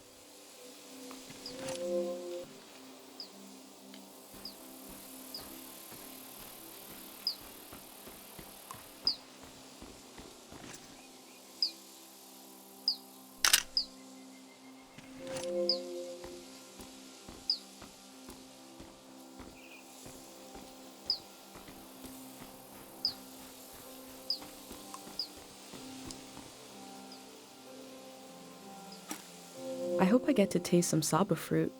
If it merits a sticker, must be pretty good.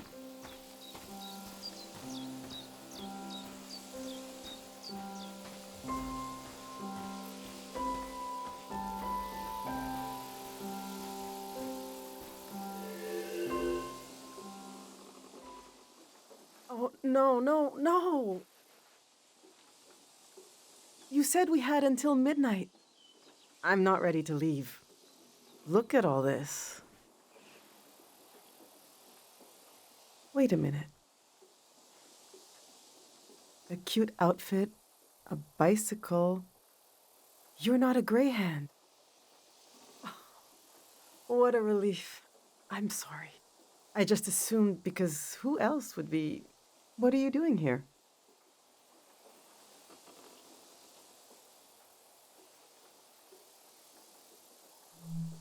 You're really cutting it close. I guess I'm doing research here on the lawn. I'm studying my own life. Welcome to Tiang Valley.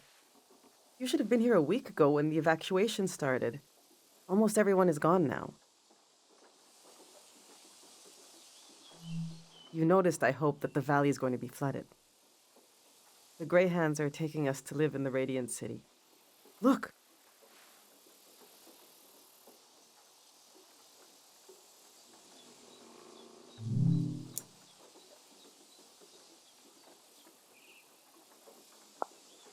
See how they put the dimensions on the back? I recreated our future apartment here, on the lawn. This is the space we have to work with, to live in. I'm trying to really imagine what it'll be like. We're going from a big farm to one room, and we need to be packed by tonight. I already packed for myself and my son, but my husband Yuri is a little harder to pack for because he passed away recently, and I can't bring all his things. It's not realistic. His stuff is still... It's all here. It's okay. You said you're here to study the valley? My Yuri was doing the same thing. We can do this. Just need to decide.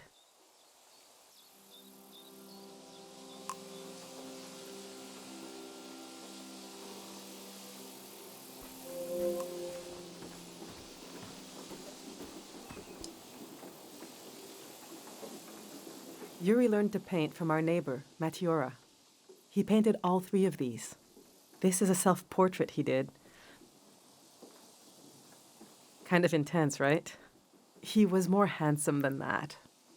I wish he could have seen himself the way I saw him, you know?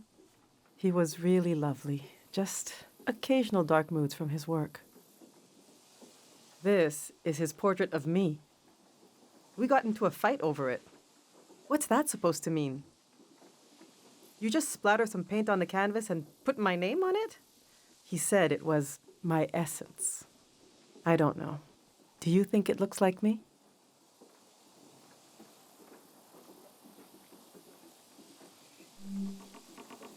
He painted this for Kochi. Some kind of private joke between the 2 of them. I don't get it. They were both interested in the war and how it ended. I'm not. I just pray nothing like that will ever happen again. Which painting should I take with me?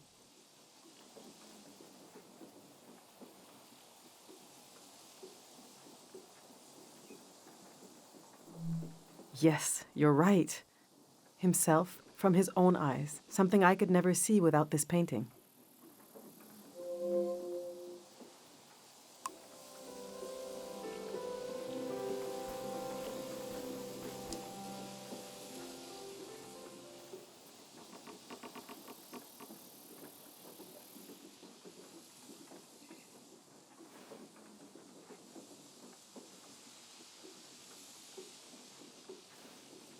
Our old cart broke. I overloaded it. So I had to use the wheels of his bicycle. Now he's so mad he won't say a word.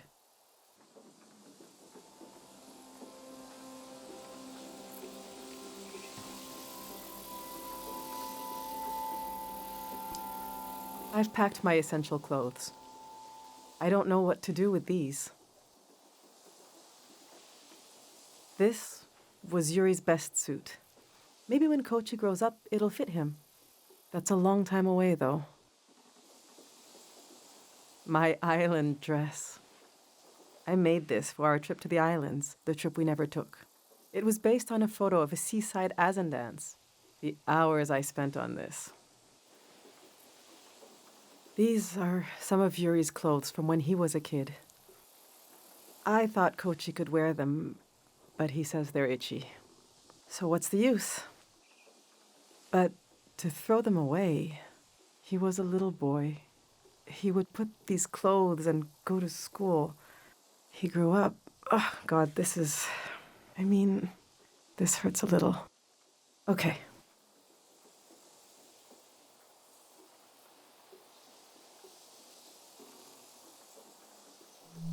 Yes, they seem so precious. I don't know. I should keep these. All right, this is going well. But I feel like I'm forgetting something. Or someone. The demon of shame and mourning. How could I have forgotten? Now, where did I put him?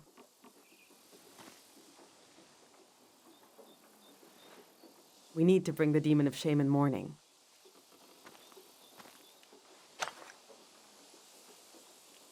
When someone dies and you're in mourning, you're supposed to keep the demon in sight at all times. He's supposed to remind you of your regrets. It's a religious thing.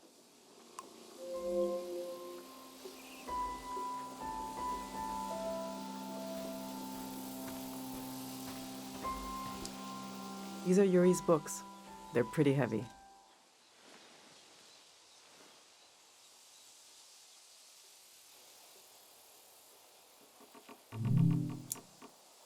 This is an old religious book, The Prism of Yesterday.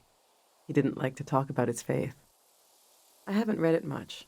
Maybe there's a part of him in these pages. A part I never understood, that I could still glimpse. Maybe he would want me to keep this one. But I don't know. It just doesn't mean much to me. Yuri found this old tourist guide to the valley before we moved here. He was so excited. But this guide is really out of date. It's from way before the war. There's something optimistic about the colors they used. Yuri really wanted to take a trip to the archipelago together. We prepared for it a lot. Even taught ourselves a bit of the language from this book. But we never made the trip. It was always going to be soon, but it never happened. Seems like the kind of thing no one does anymore. Which should I take with me?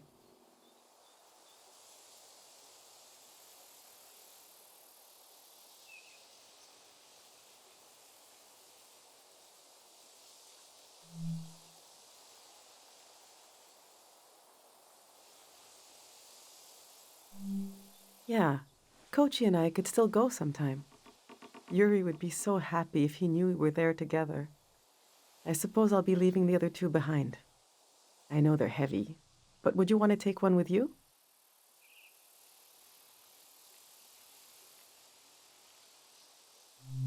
Maybe it can teach you something, if you can get through it.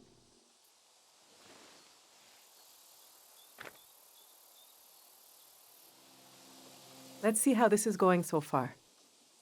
We'll remember Yuri's dream of going to the islands. Yuri's clothes, from him when he was a kid. I'll remember how Yuri saw himself. I think we're almost there. Let's just look a little more.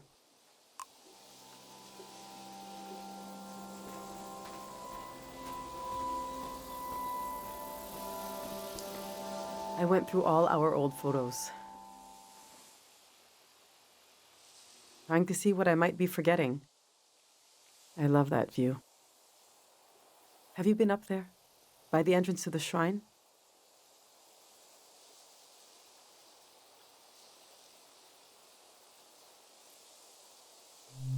You really should go see it when it opens. It's just across the river and up the hill. The doors to the shrine open when the sun goes down. The monk is still in there. I hope he'll evacuate. That's Matiora. She lives east of here, out in the woods by the river. She said she'll evacuate, but she's still here. It makes me nervous, but I can't complain. We're still here, too.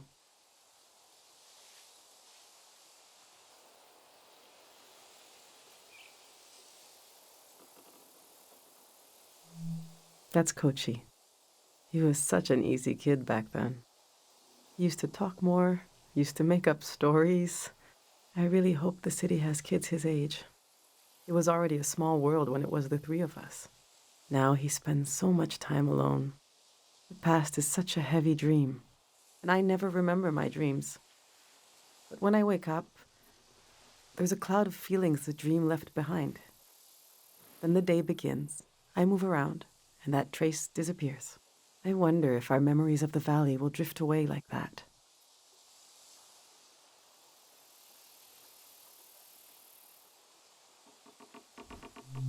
Enough of these old photos. We still have work to do.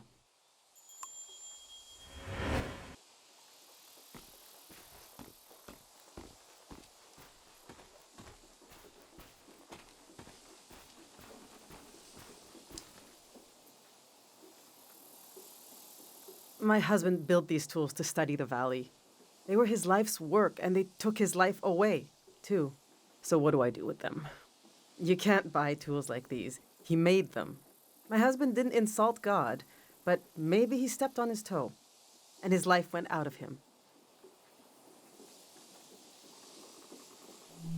The truth is, I'm relieved to leave this place. Tiang Valley is not some preserved jar of, I don't know, culture. It's chaos. It's life. It's constantly changing. They might be incredibly valuable to a scientist on the other side of the world. I don't know. I also hate them. I get you're a curious soul, but I forbid you from using them. I don't care, but he did. He gave his life trying to understand this world.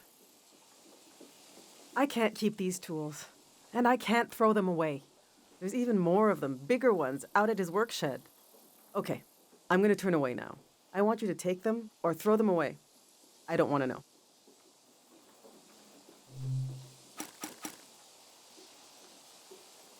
All right, this is it.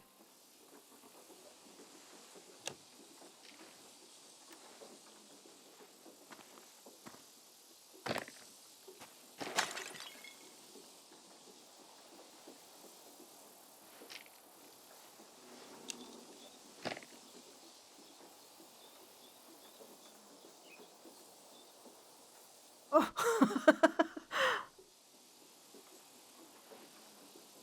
I killed him. The demon of shame and mourning. What was I thinking bringing it along? What an awful tradition. Kochi, do you still want to take a final tour of the valley? Let's get those wheels back where they belong.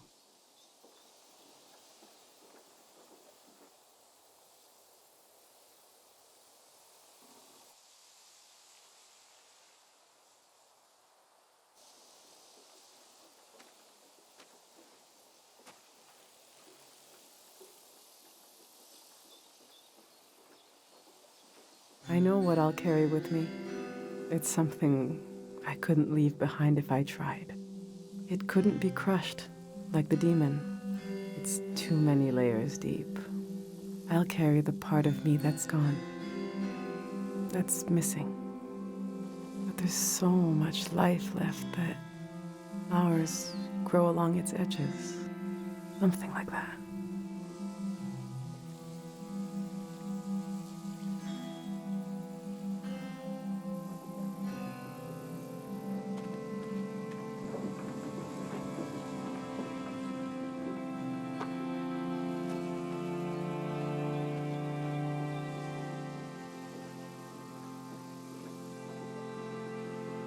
I'm glad you came to Tiang Valley today.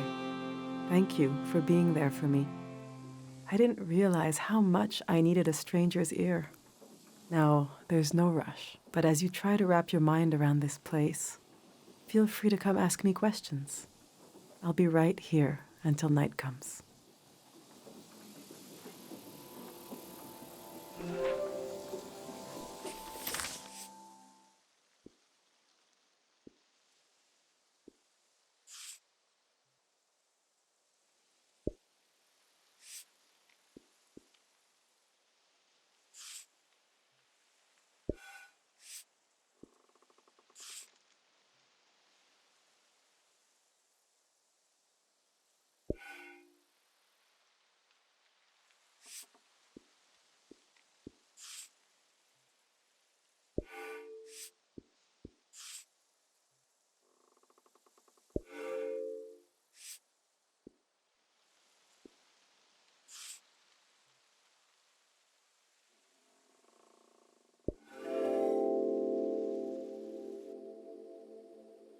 We build our lives out of what we leave behind as much as from what we carry with us.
He seems to have been obsessed with figuring this out.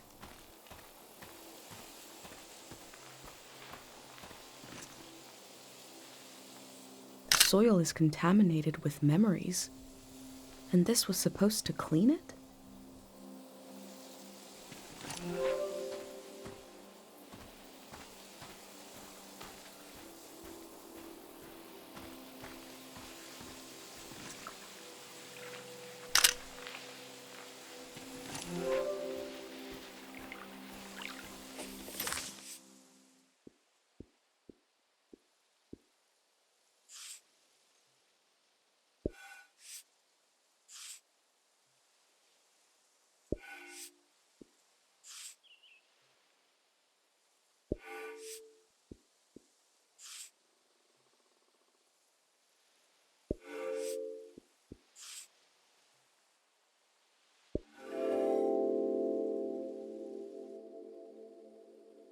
The earth gave and gave.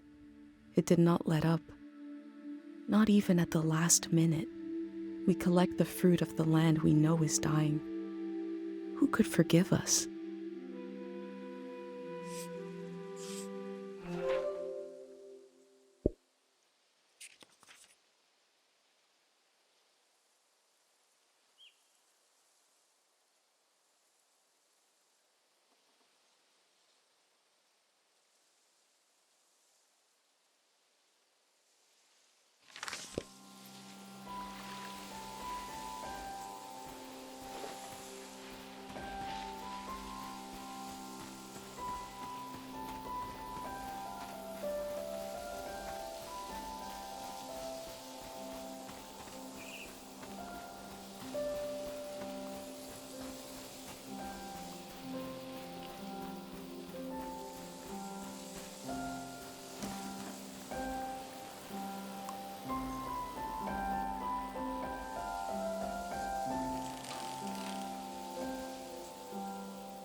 Do you want to go on a sightseeing tour? The next tour leaves in Well, now basically. Saying goodbye is like when you empty your pockets before going to bed. You get to see what you picked up. The things I picked up need somewhere to sleep. Follow me.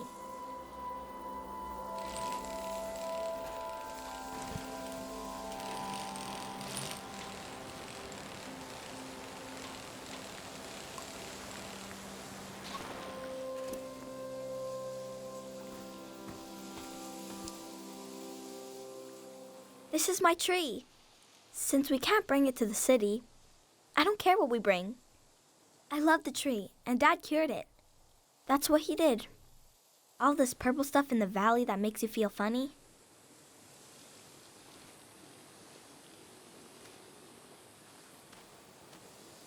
See?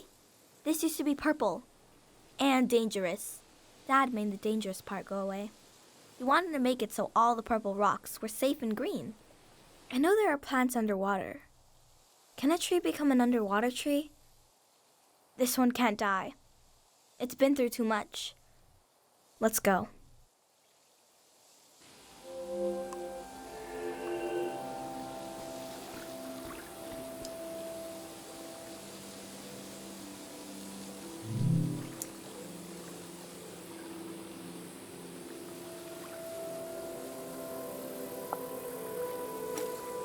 The Grey Hands have a lot of this stuff now, for better or for worse.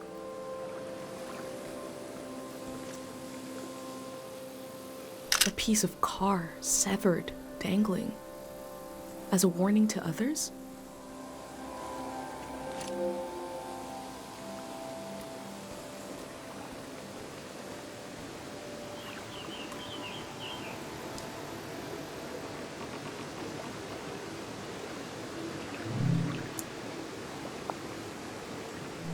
The bird stole a small trinket. I left the bird its prize, but maybe I can learn more about the locket.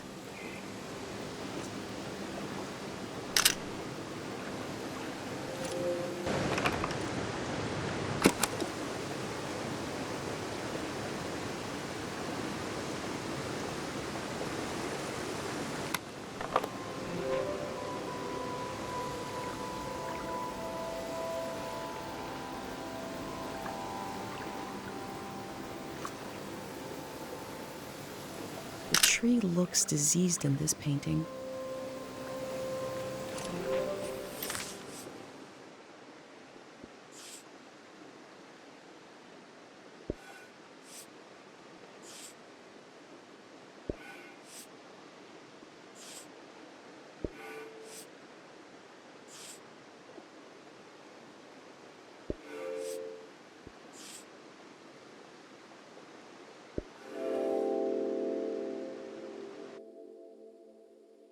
This valley is so different than my village, but both places have an enormous tree watching over them.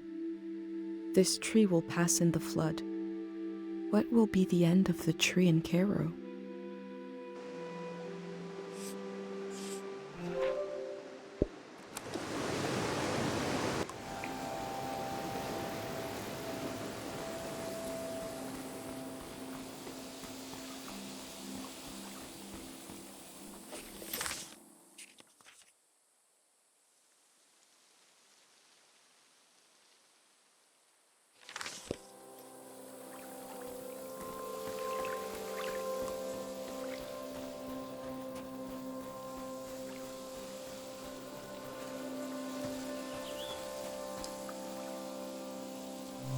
Let's go.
We had a picnic here a long time ago. I can't remember it, but I've seen an old picture. Can you take a new picture? And I'll sit like Dad does in the old one I saw.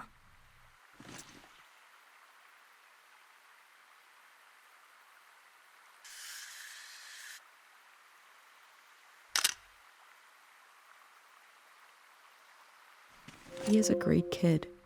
Mom disappeared one time. Took me a while to find her. She was sitting right here, and she was sad. I got one of her tears on my finger, like a little bug, and I flicked it into the water. And I said, flow, flow, flow, flow, until it didn't sound like a word anymore. It made her feel better. Now I say it. I say it when everything is moving, but we don't want to move.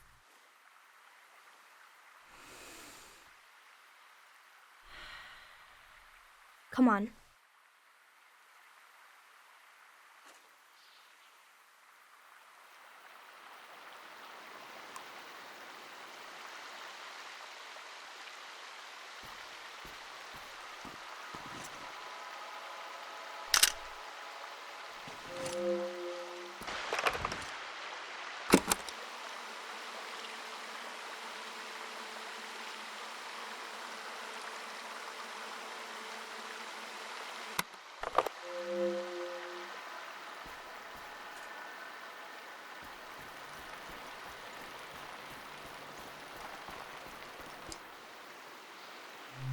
Let's go.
His name is Frenay.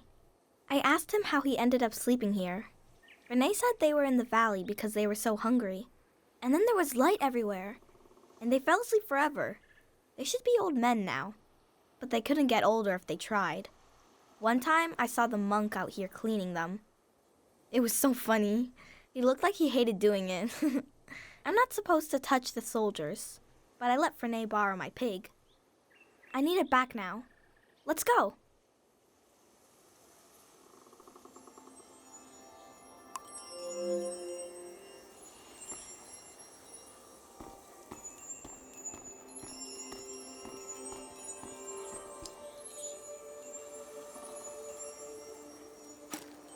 This must be Kochi's drawing.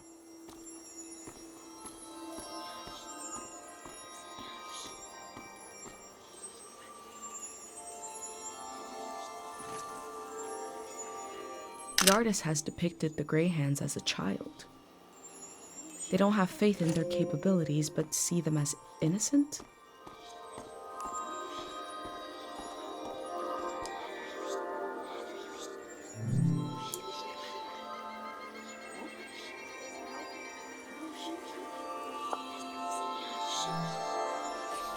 They believe a prayer put the soldiers to sleep. Is that possible? All my life I've heard solemn references to the war. It never reached our village, but it touched the lives of our grandparents. What happened here in the valley, and how did it end?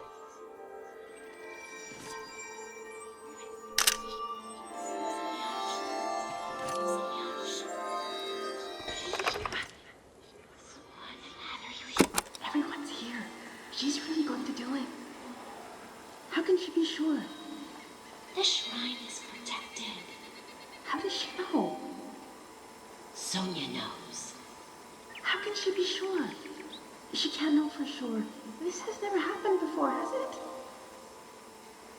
I don't want this. We need to leave. Let's just run. Wait, do you hear that? Oh, God. We're going to be okay. It will be over soon. Who is Sonia? What did she do to protect the people of the valley?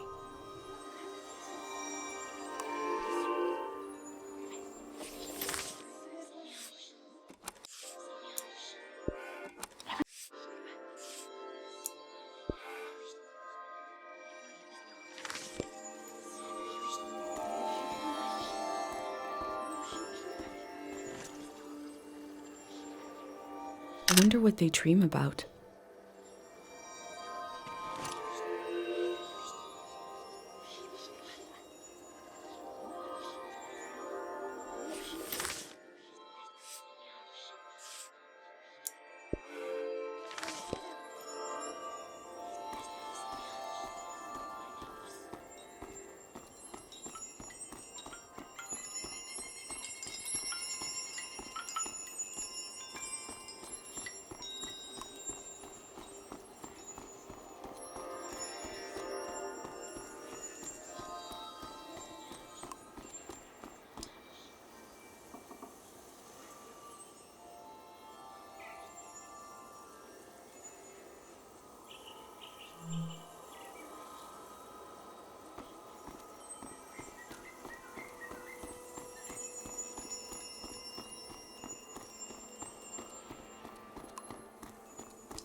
I don't know what it's like to be that hungry.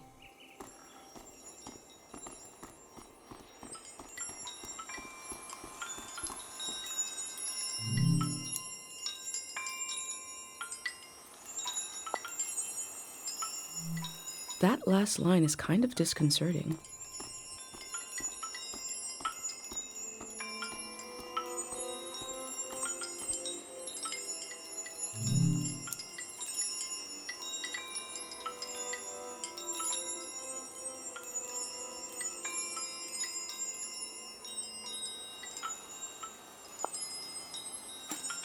The people here weren't ready for a war.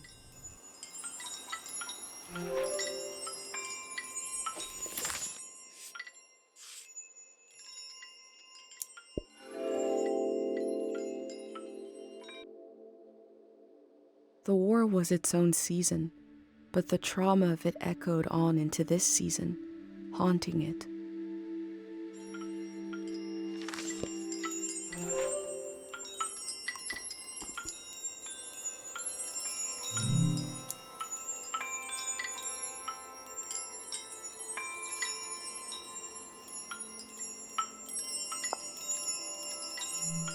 I'm looking at a memorial to the lost, the killed, and the maimed. We are so lucky the war never came to Cairo village.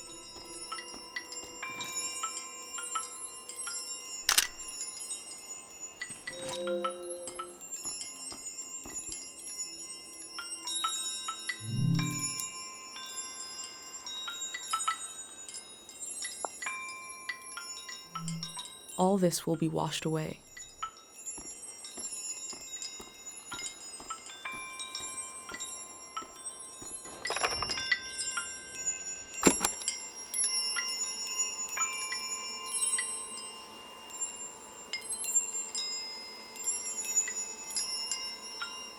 Music from a trio of performers. The metal, the breeze, and my mind.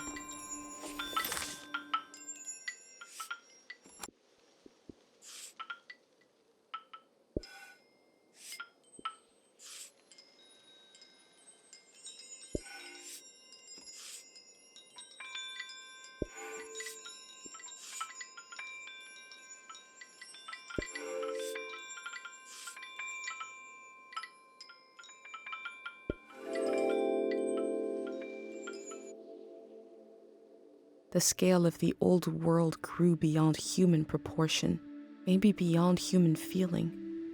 the parking lot will never die.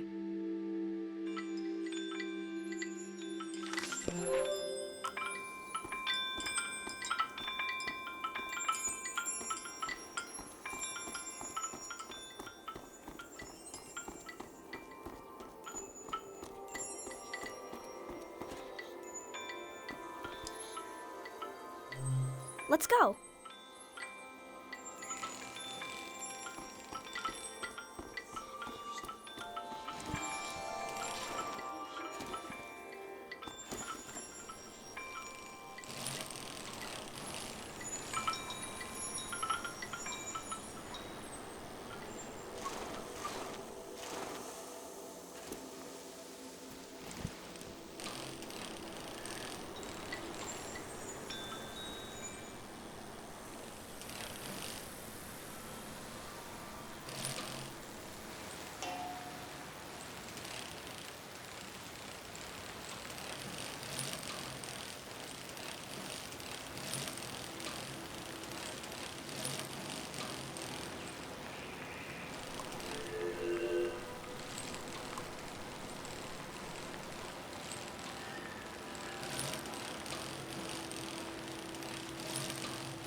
I wanted to see the water come up from here.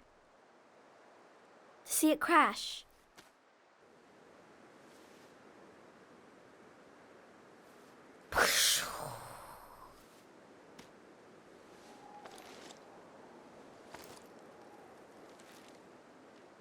I thought the flood would clean everything. But Mom said a flood is dirty. That makes no sense. I asked if we could stay and watch, but Mom said we need to get a ride to the city.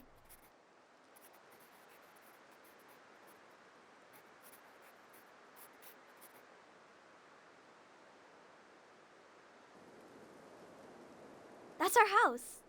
You're good.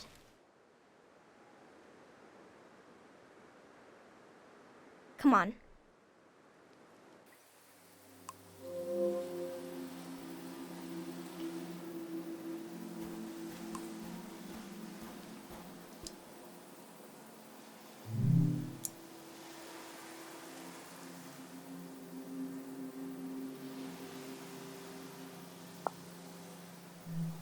Such a huge structure. I wish we had more information about the olden days.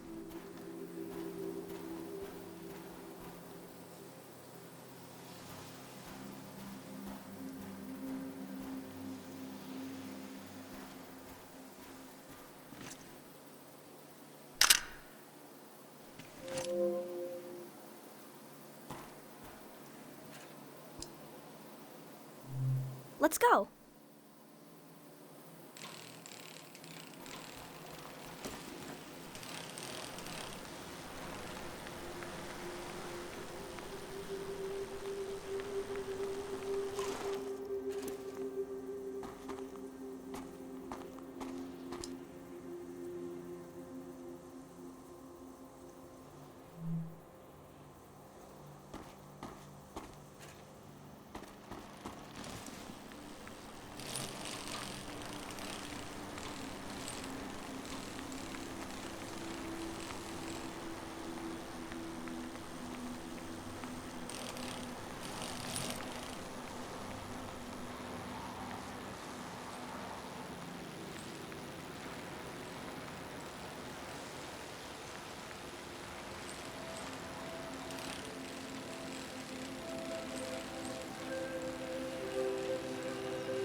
Mom wasn't there when he passed away.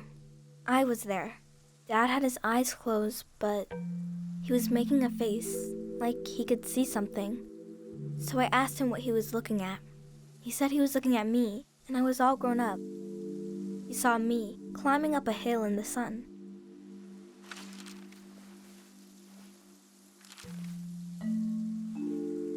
Then he said his memories were falling to the soil and he had to go with them. He didn't want to go, but he had to. He squeezed my hand and it hurt, but I didn't mind. Can we wait here a while? Just to see if something will happen?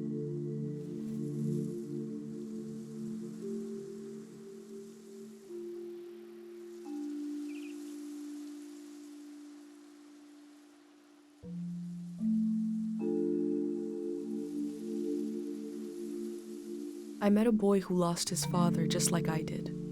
It's something I don't talk about much, but I did to him. I've been recording everything for you, but this feels private. I'm not sure if I want to share this with the future.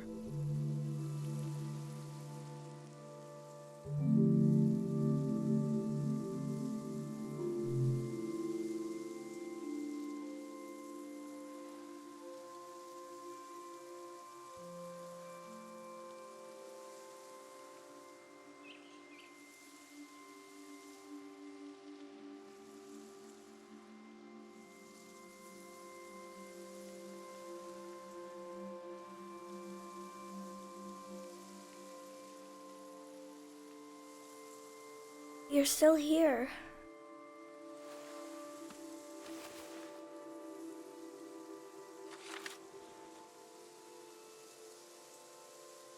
The tour's over.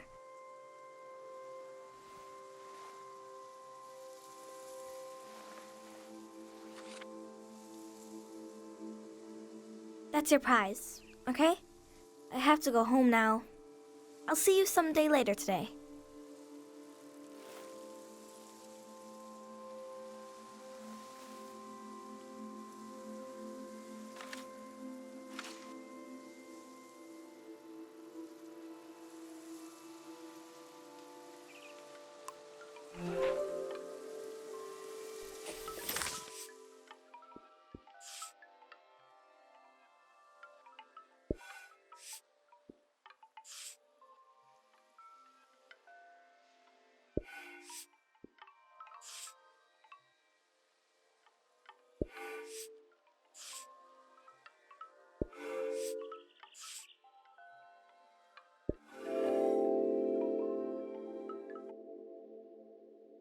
Kochi collected objects around the valley and laid them to rest at his father's grave. I've collected memories. Where will they be laid to rest? The museum vault?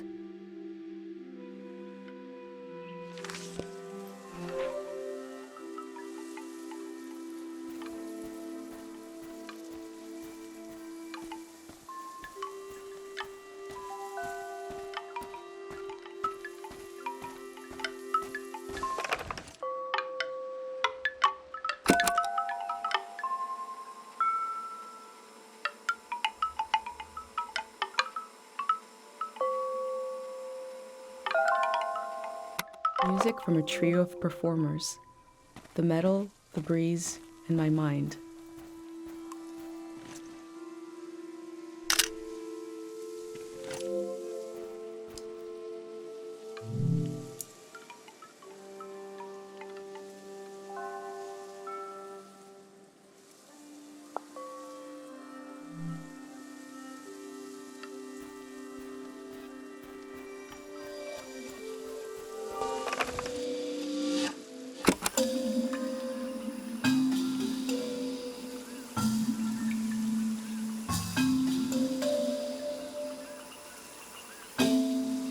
This flower was broadcasting music.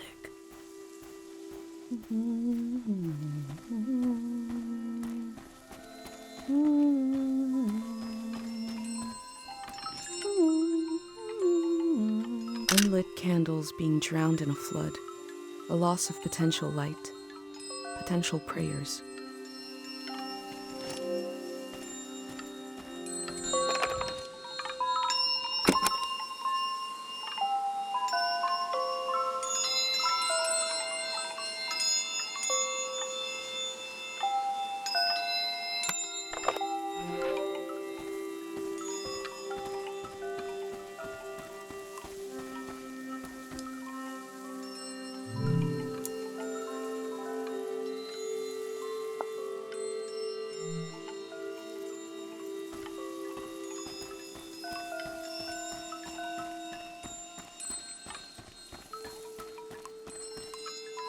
The text is barely legible.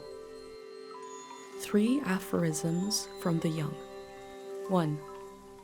Time moves us when we move not. There is no time. It looks like a set of aphorisms. Now to find the rest.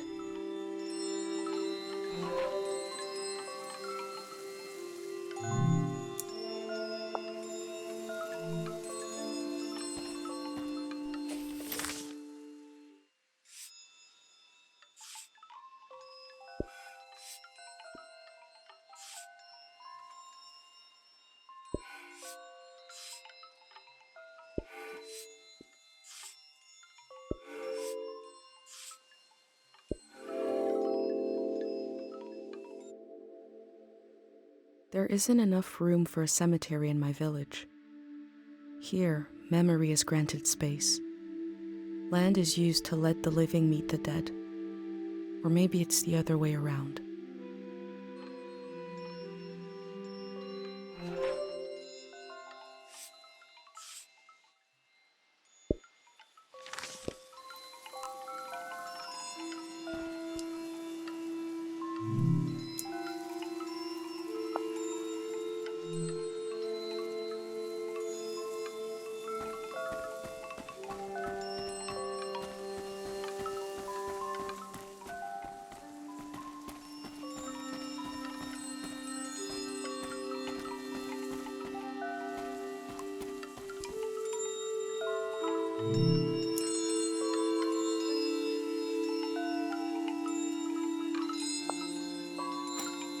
I can still walk through the streets of my village, down the corridors of memory.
They seem to be looking for something.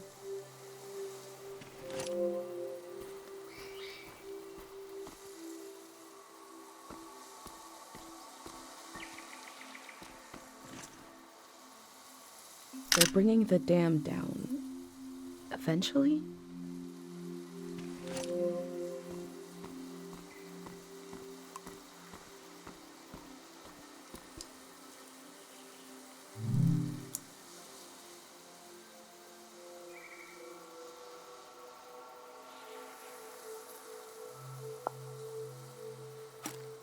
I wonder if the graffiti will survive the flood.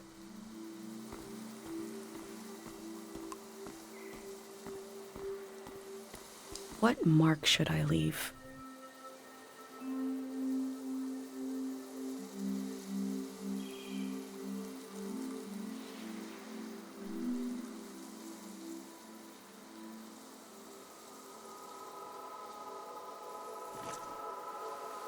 The mark will be washed away, but the photo will survive.